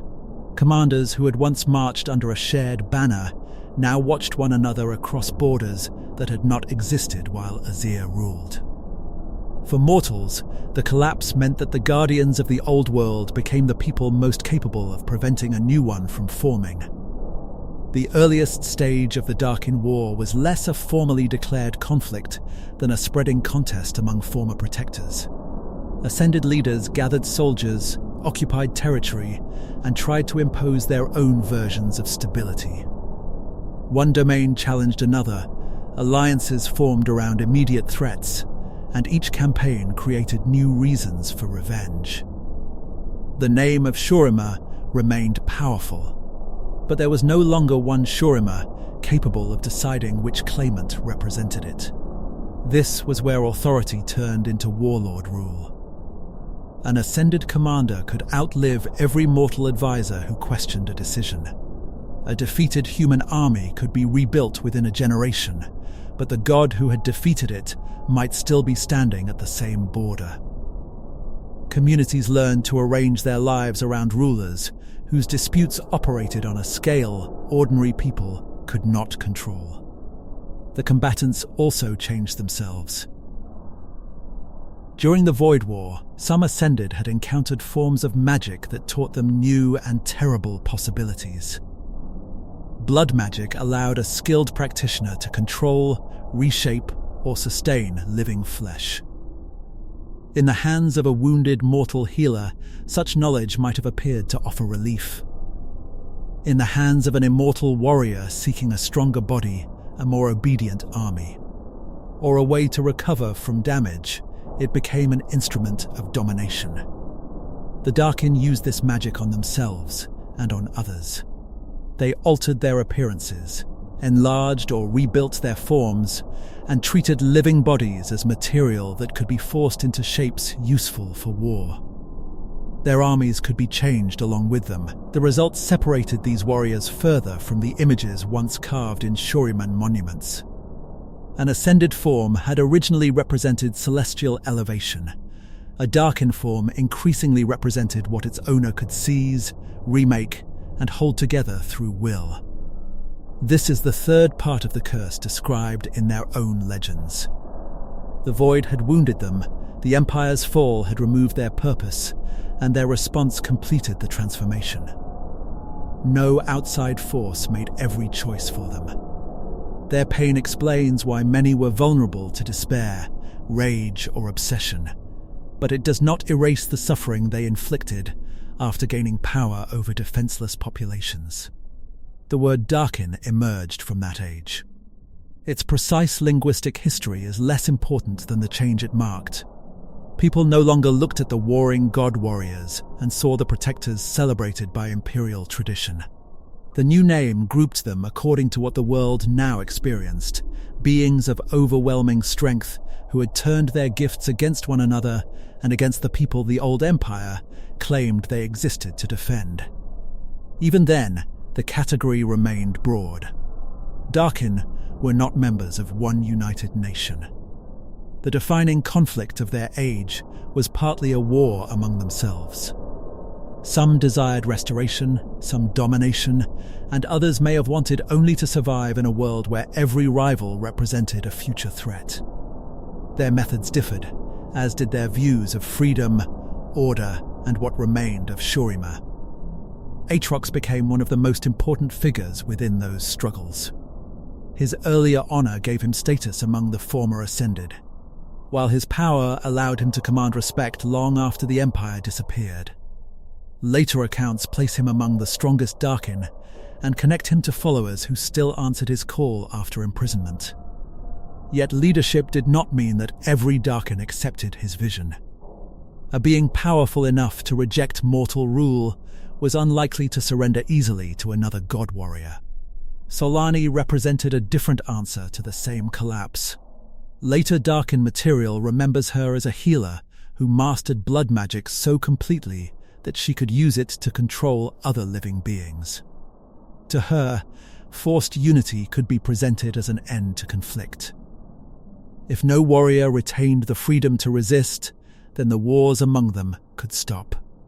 That promise contained its own form of tyranny, because peace achieved by removing another person's will is only obedience under a more comforting name. Aatrox opposed her. Their conflict was not a simple argument between destruction and mercy, because both carried methods that threatened everyone caught between them. Aatrox would not accept Solani's control, and her ability to bend others made her especially dangerous to beings who valued their strength as proof of independence. The rivalry revealed why a lasting Darkin alliance was so difficult. Even when several agreed that mortals should not rule them, they could not agree upon whether any Darkin should rule the rest. Legends associated with their weapons preserve the names of more participants. Some, such as Joral, were remembered through the burdens they carried from the Void War. Harazi became associated with a lodestone, Naganeka with a great weapon, Tarosh with a halberd, and other imprisoned beings with fans, harps, spears, shields, staves, and further instruments scattered across Rune Terror. These names prove that the ancient crisis was much larger than the small group of Darkin who later became League champions. They do not, however, provide a complete order of battle.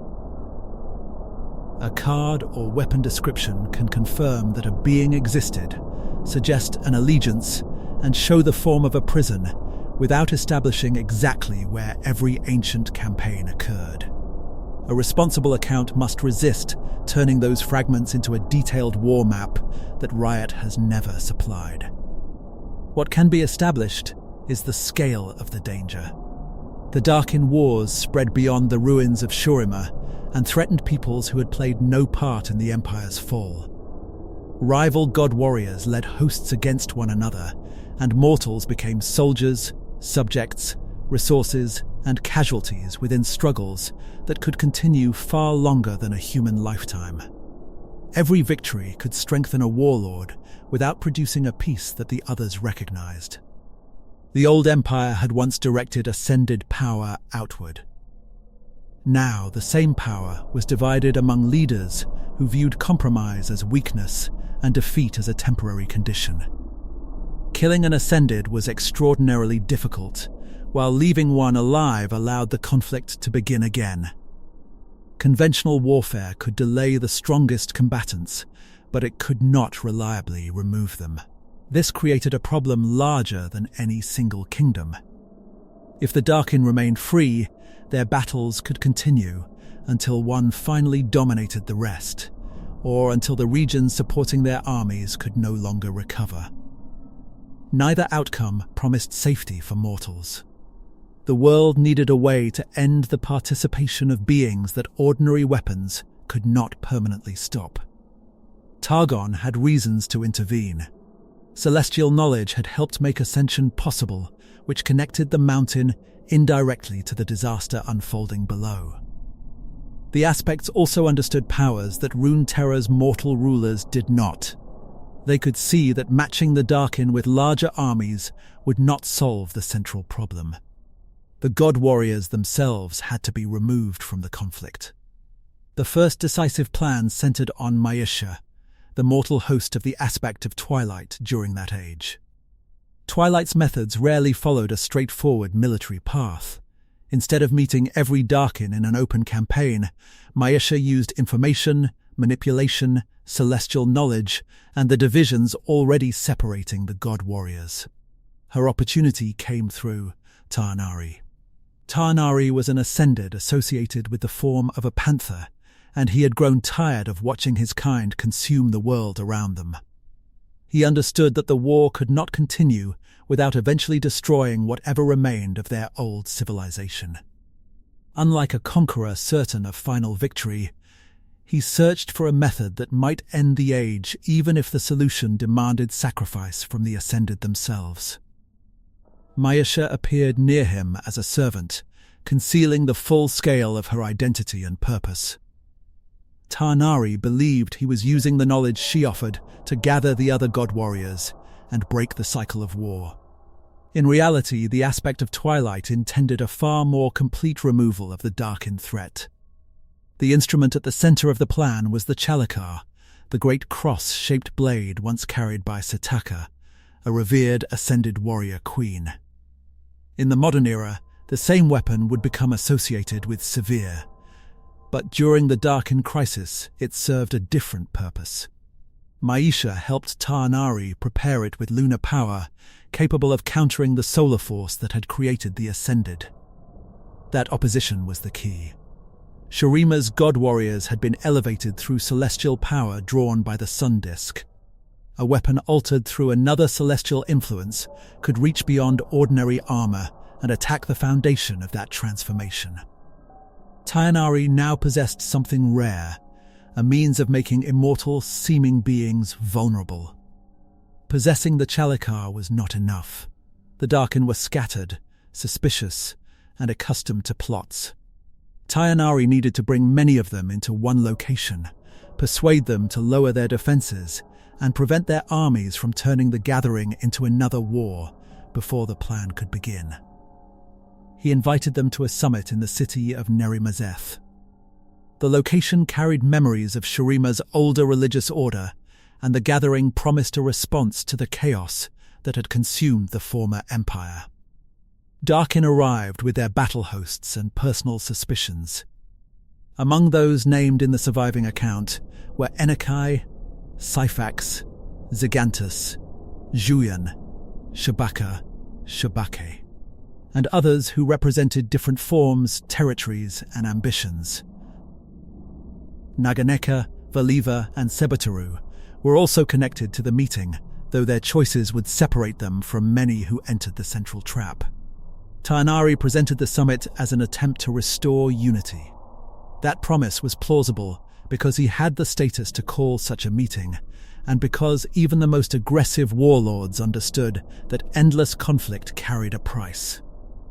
Each might imagine that a new agreement would recognize personal territory, isolate a rival, or create a coalition useful for the next campaign. Suspicions still surrounded the assembly. These were leaders accustomed to betrayal, and they arrived with forces capable of responding if negotiations failed. Tainari had to maintain the appearance of a political settlement while guiding them into exactly the arrangement Mayasha required. The surviving story places much of its tension in this delay. The gathering could collapse at any moment, and Tainari knew that one alarm might expose him before the Chalikar was ready. He was trying to deceive beings who had survived both the Void and years of war against one another. Mayasha, meanwhile, remained close enough to direct events while allowing him to believe that he still controlled their purpose. Not every invited Darkin accepted the danger. Valiva became especially important because she had a brother, Varus, whose absence from the summit left one more powerful being beyond the immediate reach of the trap. Naganeka and Sebataru also escaped the central destruction. Their survival ensured that even a successful strike at Nerimazeth could not end the entire Darkin problem in one night. For those who remained, Tainari moved forward. The Chalikar released the power prepared within it, turning the summit into the event later remembered as the Twilight of the Gods. Lunar force met the solar energy sustaining the Ascended. Beings who had survived armies suddenly found the source of their transformation attacked directly. Many of the gathered warriors died. Others were weakened or stripped of much of the power that had made them appear divine. The plan succeeded because it did not try to overpower every god warrior through ordinary combat. It changed the terms of the confrontation, using celestial knowledge against celestial creation. Tainari paid for the success as well. He had hoped to end the war, but Mayasha's purpose extended beyond the settlement he imagined. Once the gathered Darkin had been destroyed or reduced, she no longer needed to preserve him as a partner. The aspect of Twilight took what was required from his altered body and prepared the next stage of the campaign. Nerimazeth broke the power of many Darkin at once. But it did not solve the problem of those who had stayed away or escaped. Aatrox was not ended there. Varus remained elsewhere. Naganeka, Valiva, Sebataru, and possibly other god warriors still existed, and now they had every reason to avoid any invitation connected to Targon. The survivors could no longer be gathered through the same deception. They would have to be hunted. Mayasha now gave mortal people the knowledge needed to finish what Nerimazeth had begun. This shift is one of the most important turns in the entire history because it transferred the struggle away from armies led by rival gods. Mortals had spent generations living beneath the consequences of ascended power, and now they received a method that could exploit the connection between each Darkin and the weapon that represented that warrior's identity. The solution was not simple execution. Some Darkin could not be killed reliably, and a failed attempt risked leaving an enraged immortal free to rebuild. The new method combined mortal craft, celestial understanding, and the power contained within an ascended being. Instead of merely damaging a god warrior's body, the process could draw that being into a weapon and seal the consciousness inside. This is how Shurima's gods became living weapons. The phrase can be misunderstood if the weapon is treated as an ordinary enchanted object. A Darkin weapon does not simply contain a small piece of energy left behind by a dead owner. The imprisoned being remains aware. Its identity, memory, and will continue inside an object that can be carried, hidden, buried, or passed between people who may have no idea what rests within it. The punishment reversed the freedom the Ascended once possessed. The sun disk had granted them bodies able to cross centuries, command armies, and stand above ordinary limitations. Imprisonment reduced that vast existence to the boundaries of an object. A Darkin could perceive the world, but could not enter it without a living bearer. Power remained, yet independent movement disappeared. The weapons also made destruction difficult. Hiding one could postpone the danger. But secrecy depended on every later generation maintaining records and obeying warnings. A kingdom might fall, a temple might be abandoned, or a sealed vault might become a treasure site for people who no longer understood the language carved above its entrance. The victors ended the immediate war by creating dangers that history could misplace. Hunting the surviving Darkin required separate campaigns. The lore does not provide a complete account of each capture, and pretending otherwise would replace history with invention. We know the broad method and several results. Some remaining god warriors were killed. Those who could not be safely destroyed were trapped within weapons through the technique made possible after Neremazeth. Aatrox was bound to his great sword, Varus was sealed within a bow, Rast became attached to a scythe, while Narfiri remained within a throwing dagger.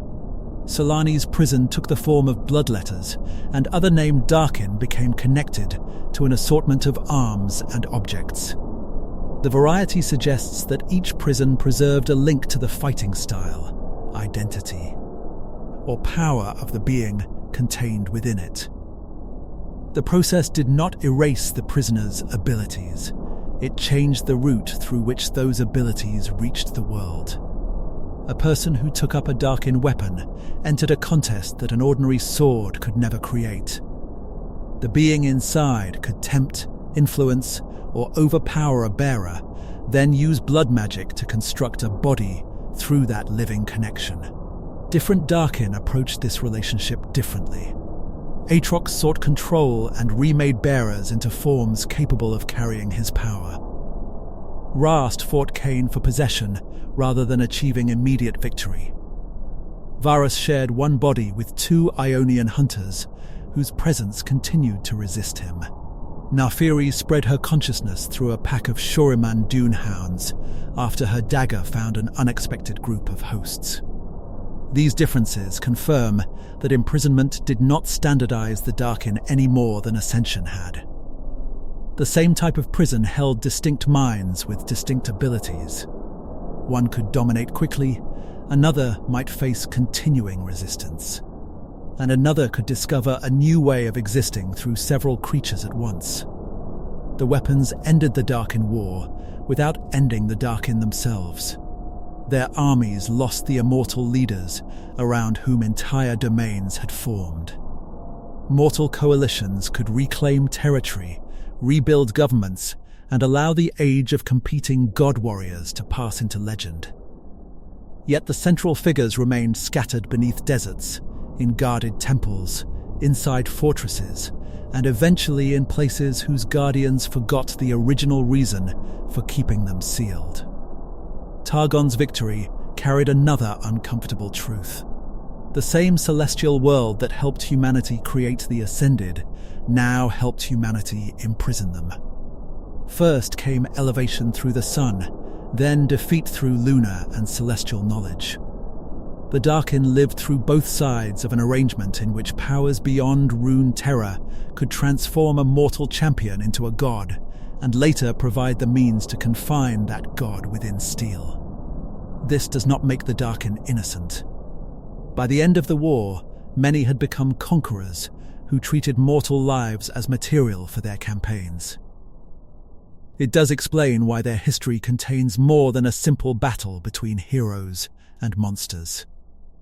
Shurima built a system around divine soldiers, used those soldiers across centuries of expansion, sent them against the void, and then collapsed without providing any peaceful place for them in what followed.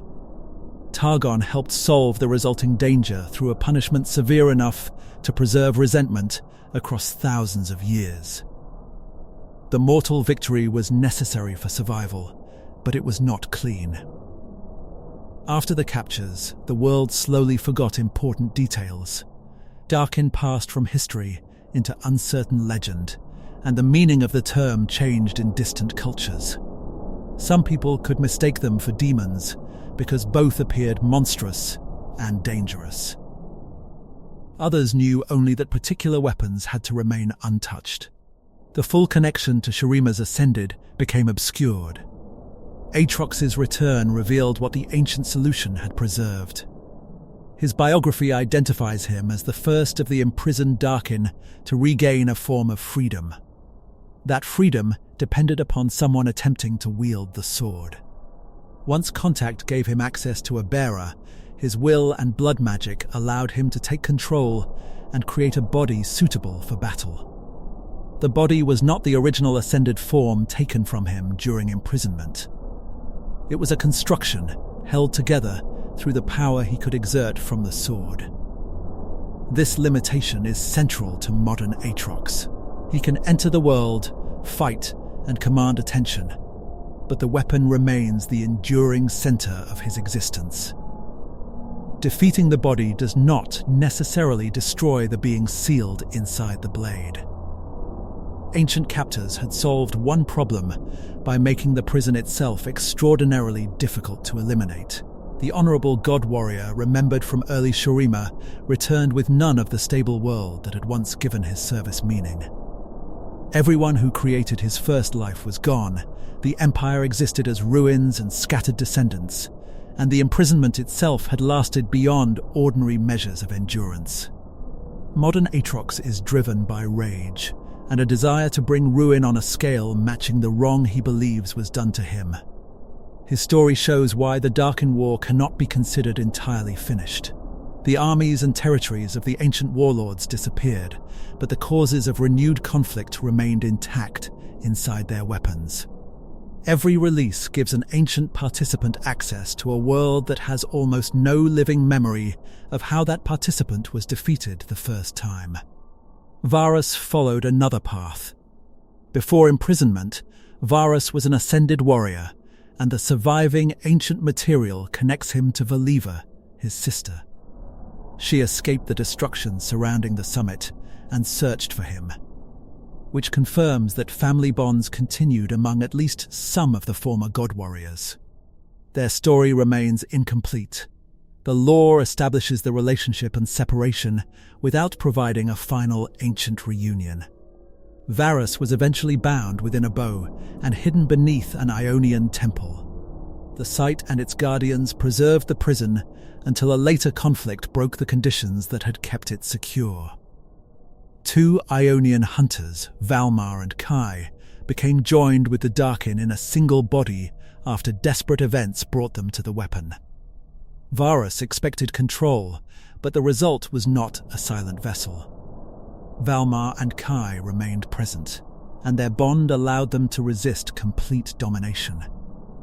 Three identities now occupied one form: the Darkin pursuing his purpose, and two mortals working to restrain him.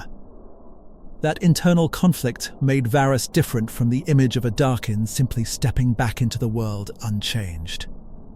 His later journey included a search for his sister. This creates a direct line between the ancient war and modern Rune Terror, but the line stops before providing every answer. Valiva's final fate has not been cleanly resolved in the central champion lore. A documentary should preserve that uncertainty instead of assigning her to a weapon merely because later readers want every ancient name matched to a modern object. Rast's prison became a scythe. The weapon eventually reached Noxian hands and came into the orbit of the Shadow Order. Kain, a gifted warrior trained by Zed, took up Rast despite the danger. Instead of instantly losing himself, Kain entered an ongoing contest of will with the Darkin. Each seeks to master the other. Rast wants the body, while Kain believes he can overcome the being inside the weapon and claim its power. This struggle demonstrates that the ancient prison remains active even when carried openly. Rast is neither free in the way a normal warrior is free, nor forgotten beneath the earth. He travels through Kane, speaks to him, and waits for an opportunity to win. The conclusion varies within gameplay, but the settled law preserves the contest rather than declaring one permanent victor. Naafiri's release challenged another assumption about Darkin possession. Her spirit had been sealed inside a throwing dagger and forgotten within a Shuriman crypt. A tomb robber later recovered it, but understood enough to avoid direct contact. He believed that refusing to touch the weapon would prevent the being inside from reaching him. During the journey across the desert, however, the dagger came into contact with a pack of dune hounds. Naafiri awakened through the pack rather than one human host. At first, the change appeared humiliating compared with the powerful body she had once possessed, but the shared nature of the hounds offered something her earlier life had lacked. Instead of one will ruling isolated followers, the pack operated through connection and collective instinct. Naafiri came to believe that the Darkin could learn from that unity and hunt as one. Her modern goal echoes the oldest failure of the Darkin War. The God Warriors had enough collective strength to dominate much of Rune Terror, yet rivalry prevented them from acting together for long. Naafiri now imagines unity without abandoning Darkin supremacy. The proposed solution changes the organization of the conquerors, not the fate of the people they intend to rule. Solani offers an even more controlling version of unity. Legends of Rune Terror's Darkin saga greatly expanded her place in the conflict. She appears as a master of blood magic, able to impose her will upon other beings, and Aatrox treats that control as an intolerable violation. Her blood letters are hidden in Yi's Wuju school until events release the threat. Jun, one of Yi's students, becomes connected to Solani, allowing the ancient Darkin struggle to return through a new bearer. The saga then presents an escalating confrontation involving several Darkin, Kale, and Mihira, the aspect of justice associated with Kale and Morgana's celestial inheritance. Card art and descriptions show multiple stages and possible extremes of that conflict. They reveal character motives and the scale these beings might reach, but they should not all be arranged into one unquestioned sequence in a historical documentary. Some cards represent competing outcomes that cannot comfortably occur together as a single finished record.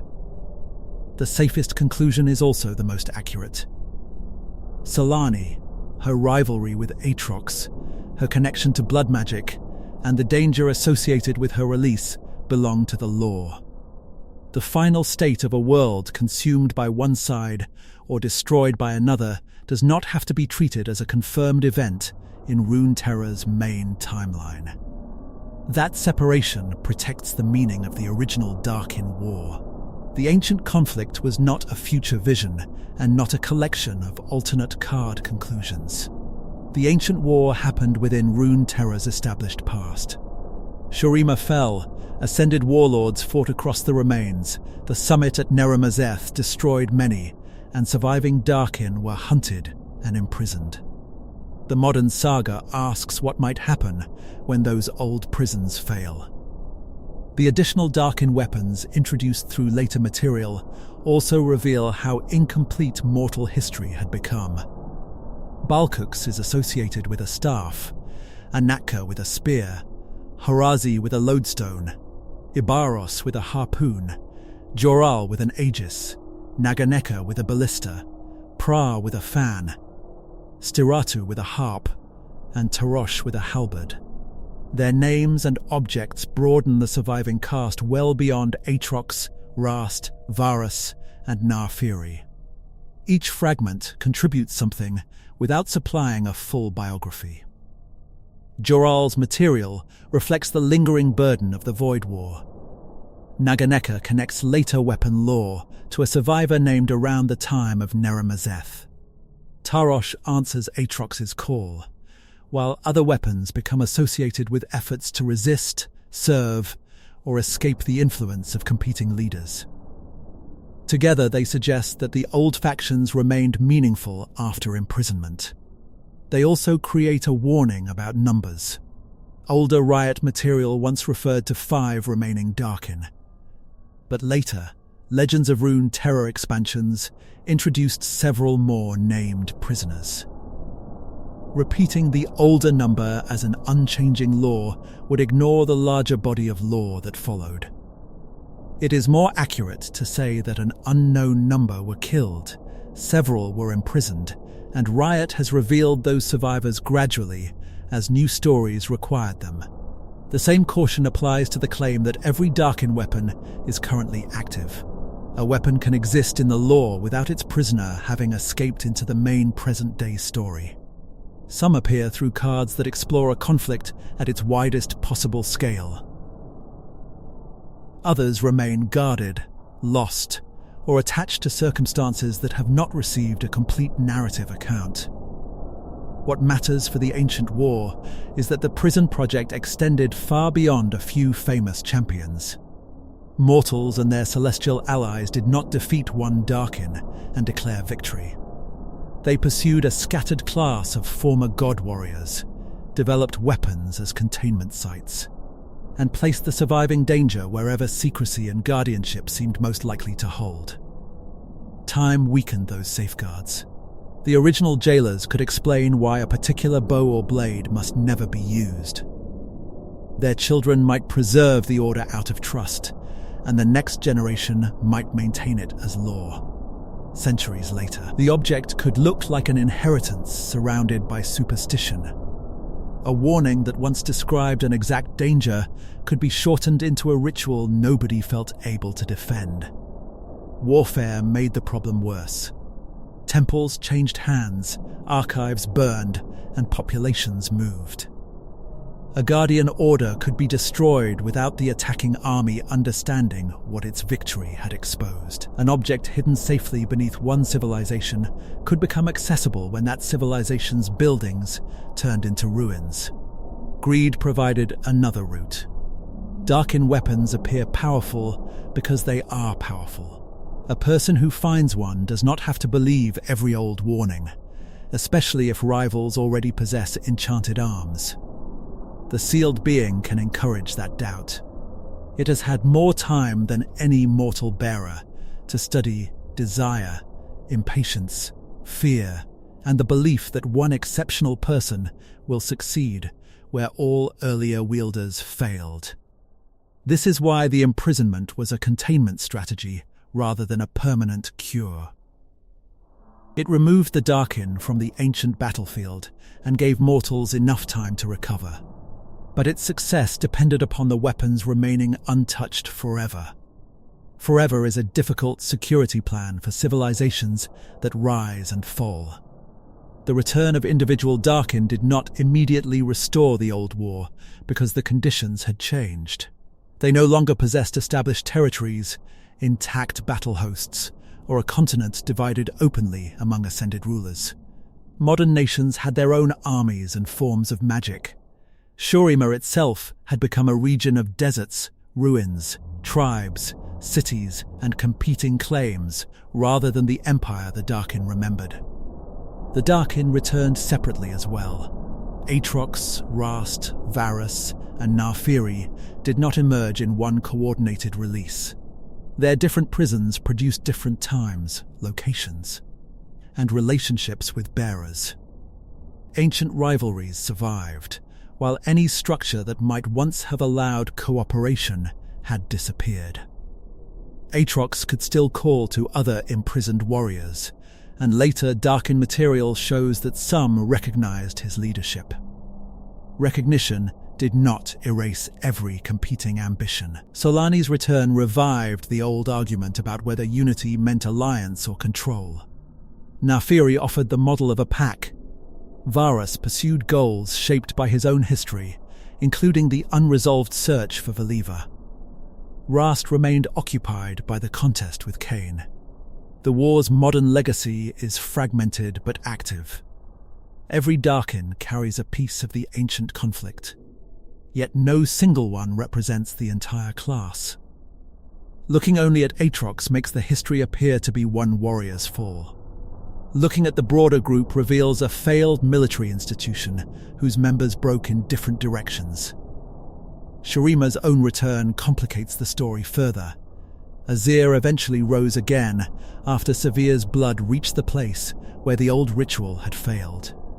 His restoration and successful ascension brought the Emperor back into a world transformed by the consequences of his death. The sun disk rose once more, and the possibility of a renewed Shuriman Empire became more than a memory. For the Darkin, this return would carry an extraordinary contradiction. The Emperor, whose loss helped create the chaos, now lives again.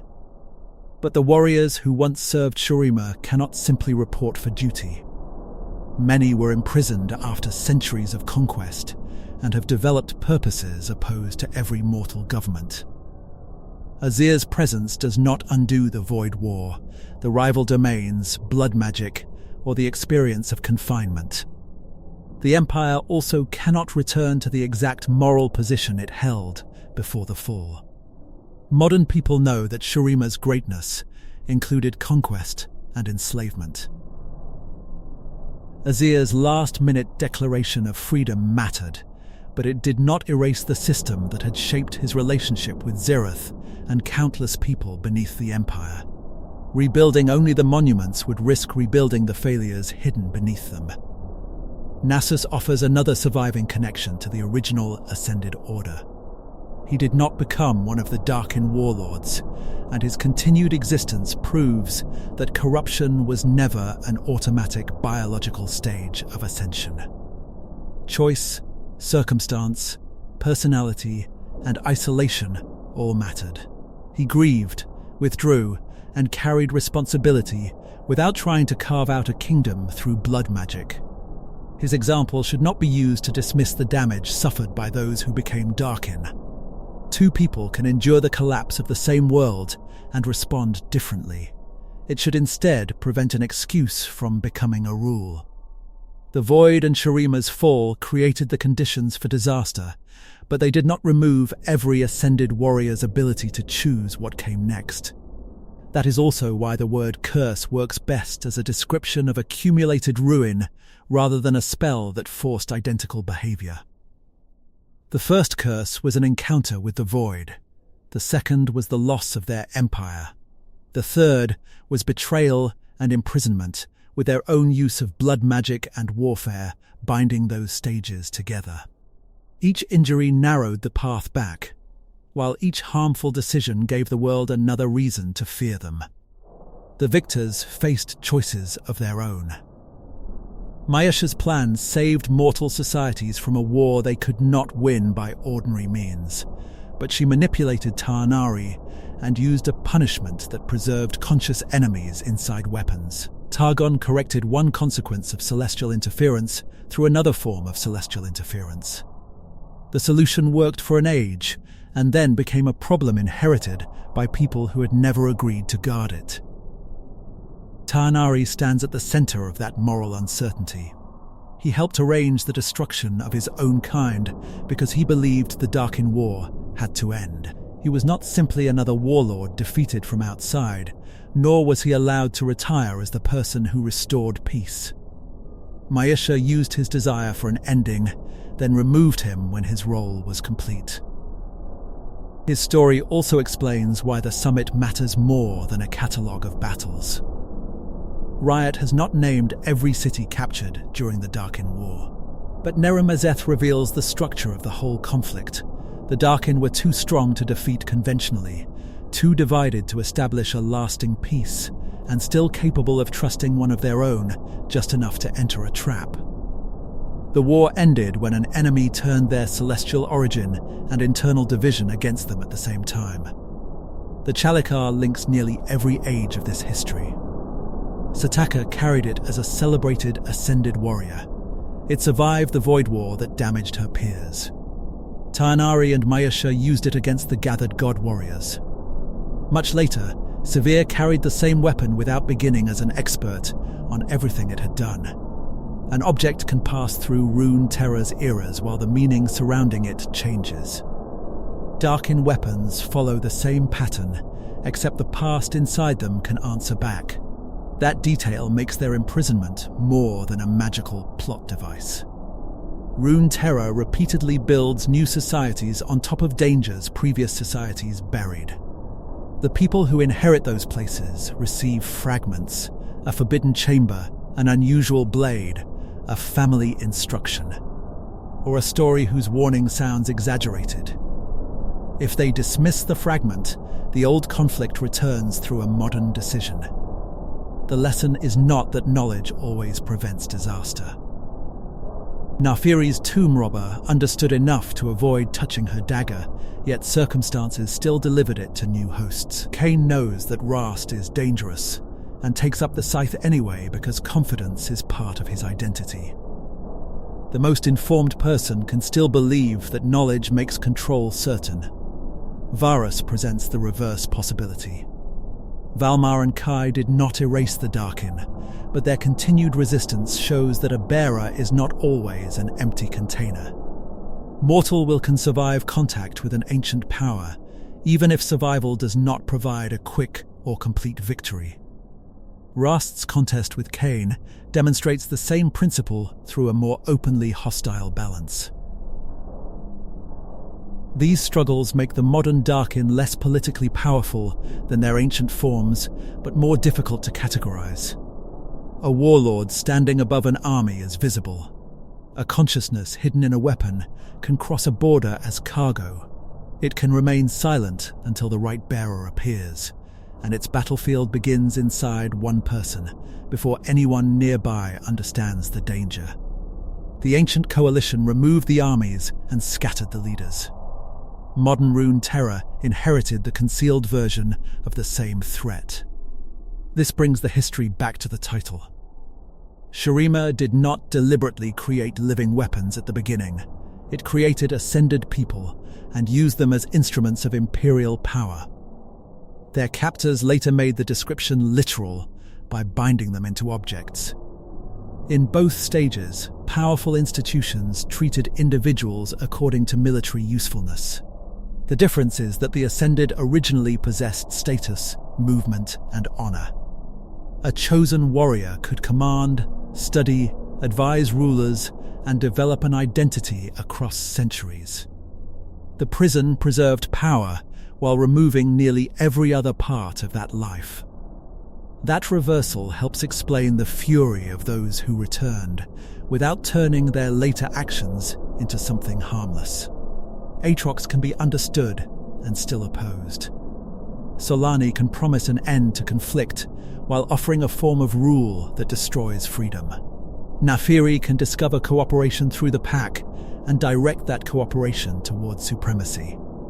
Varus can carry personal loss without gaining the right to consume the identities sharing his body.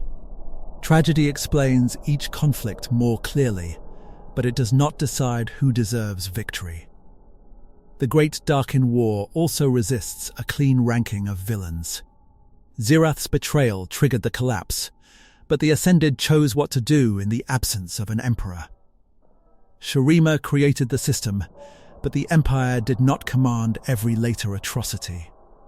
The Void damaged the survivors, but it did not right each campaign. Targon ended the war, but its solution carried suffering and future risk.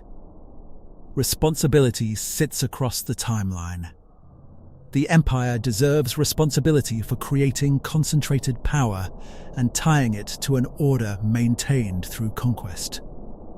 Icathia's leaders deserve responsibility for releasing a force they could not control, even though their desire for independence was legitimate. Xerath and Azir both shaped the betrayal through different choices within an unequal relationship. The Darkin warlords deserve responsibility for turning pain and strength into domination. Targon and Maisha deserve examination for a victory achieved through deception and permanent confinement. No single cause is enough, because the disaster required several failures to meet. Remove the Void War and the Ascended enter Shurima's collapse with fewer wounds.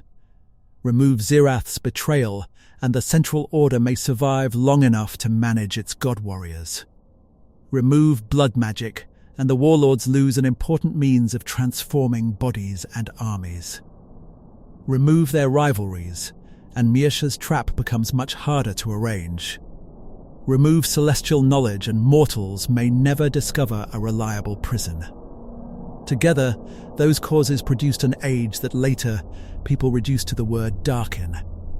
The surviving names help recover the individuals beneath that label. Aatrox was once an admired champion. Varus had a sister. Tarnari wanted the war to stop. Jorel remembered the burden of fighting the void. Naafiri carried a reminder of her earlier form even after awakening through the hounds. These fragments do not absolve them. They show how much history disappears when the victors remember only monsters and weapons. The reverse warning matters too. Recovering their humanity should not romanticize their rule. The armies beneath the Darkin were made of people who suffered whenever rival immortals chose another campaign. Blood magic turned control over living bodies into a military resource.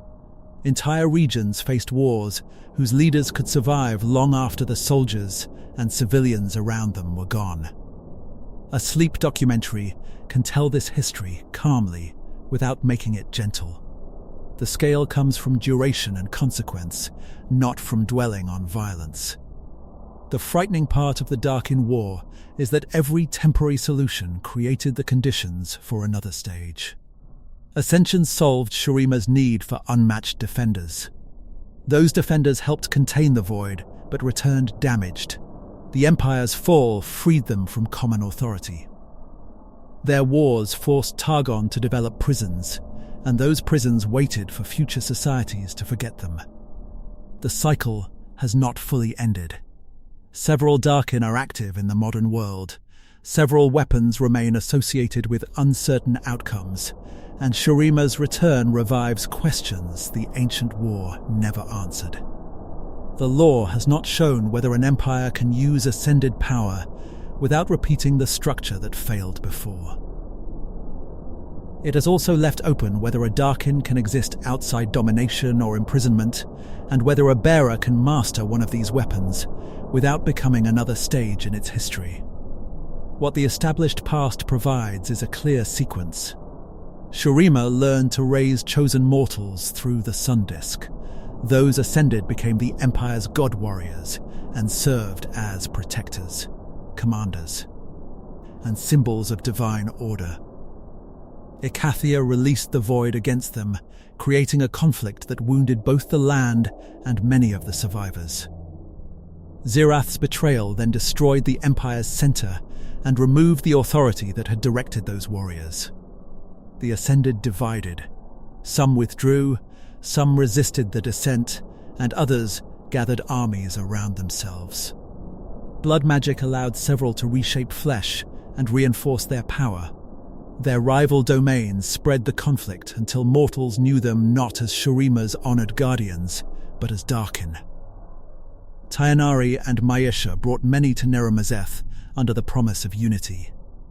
The Chalakar, altered through lunar power, struck at the solar force behind Ascension and destroyed or weakened the gathered god warriors. Those who escaped were hunted by mortals using celestial knowledge, and the hardest to kill were sealed within their own weapons. The ancient war ended because its immortal commanders disappeared from the field. It did not end because the anger, memory, and power inside them were erased.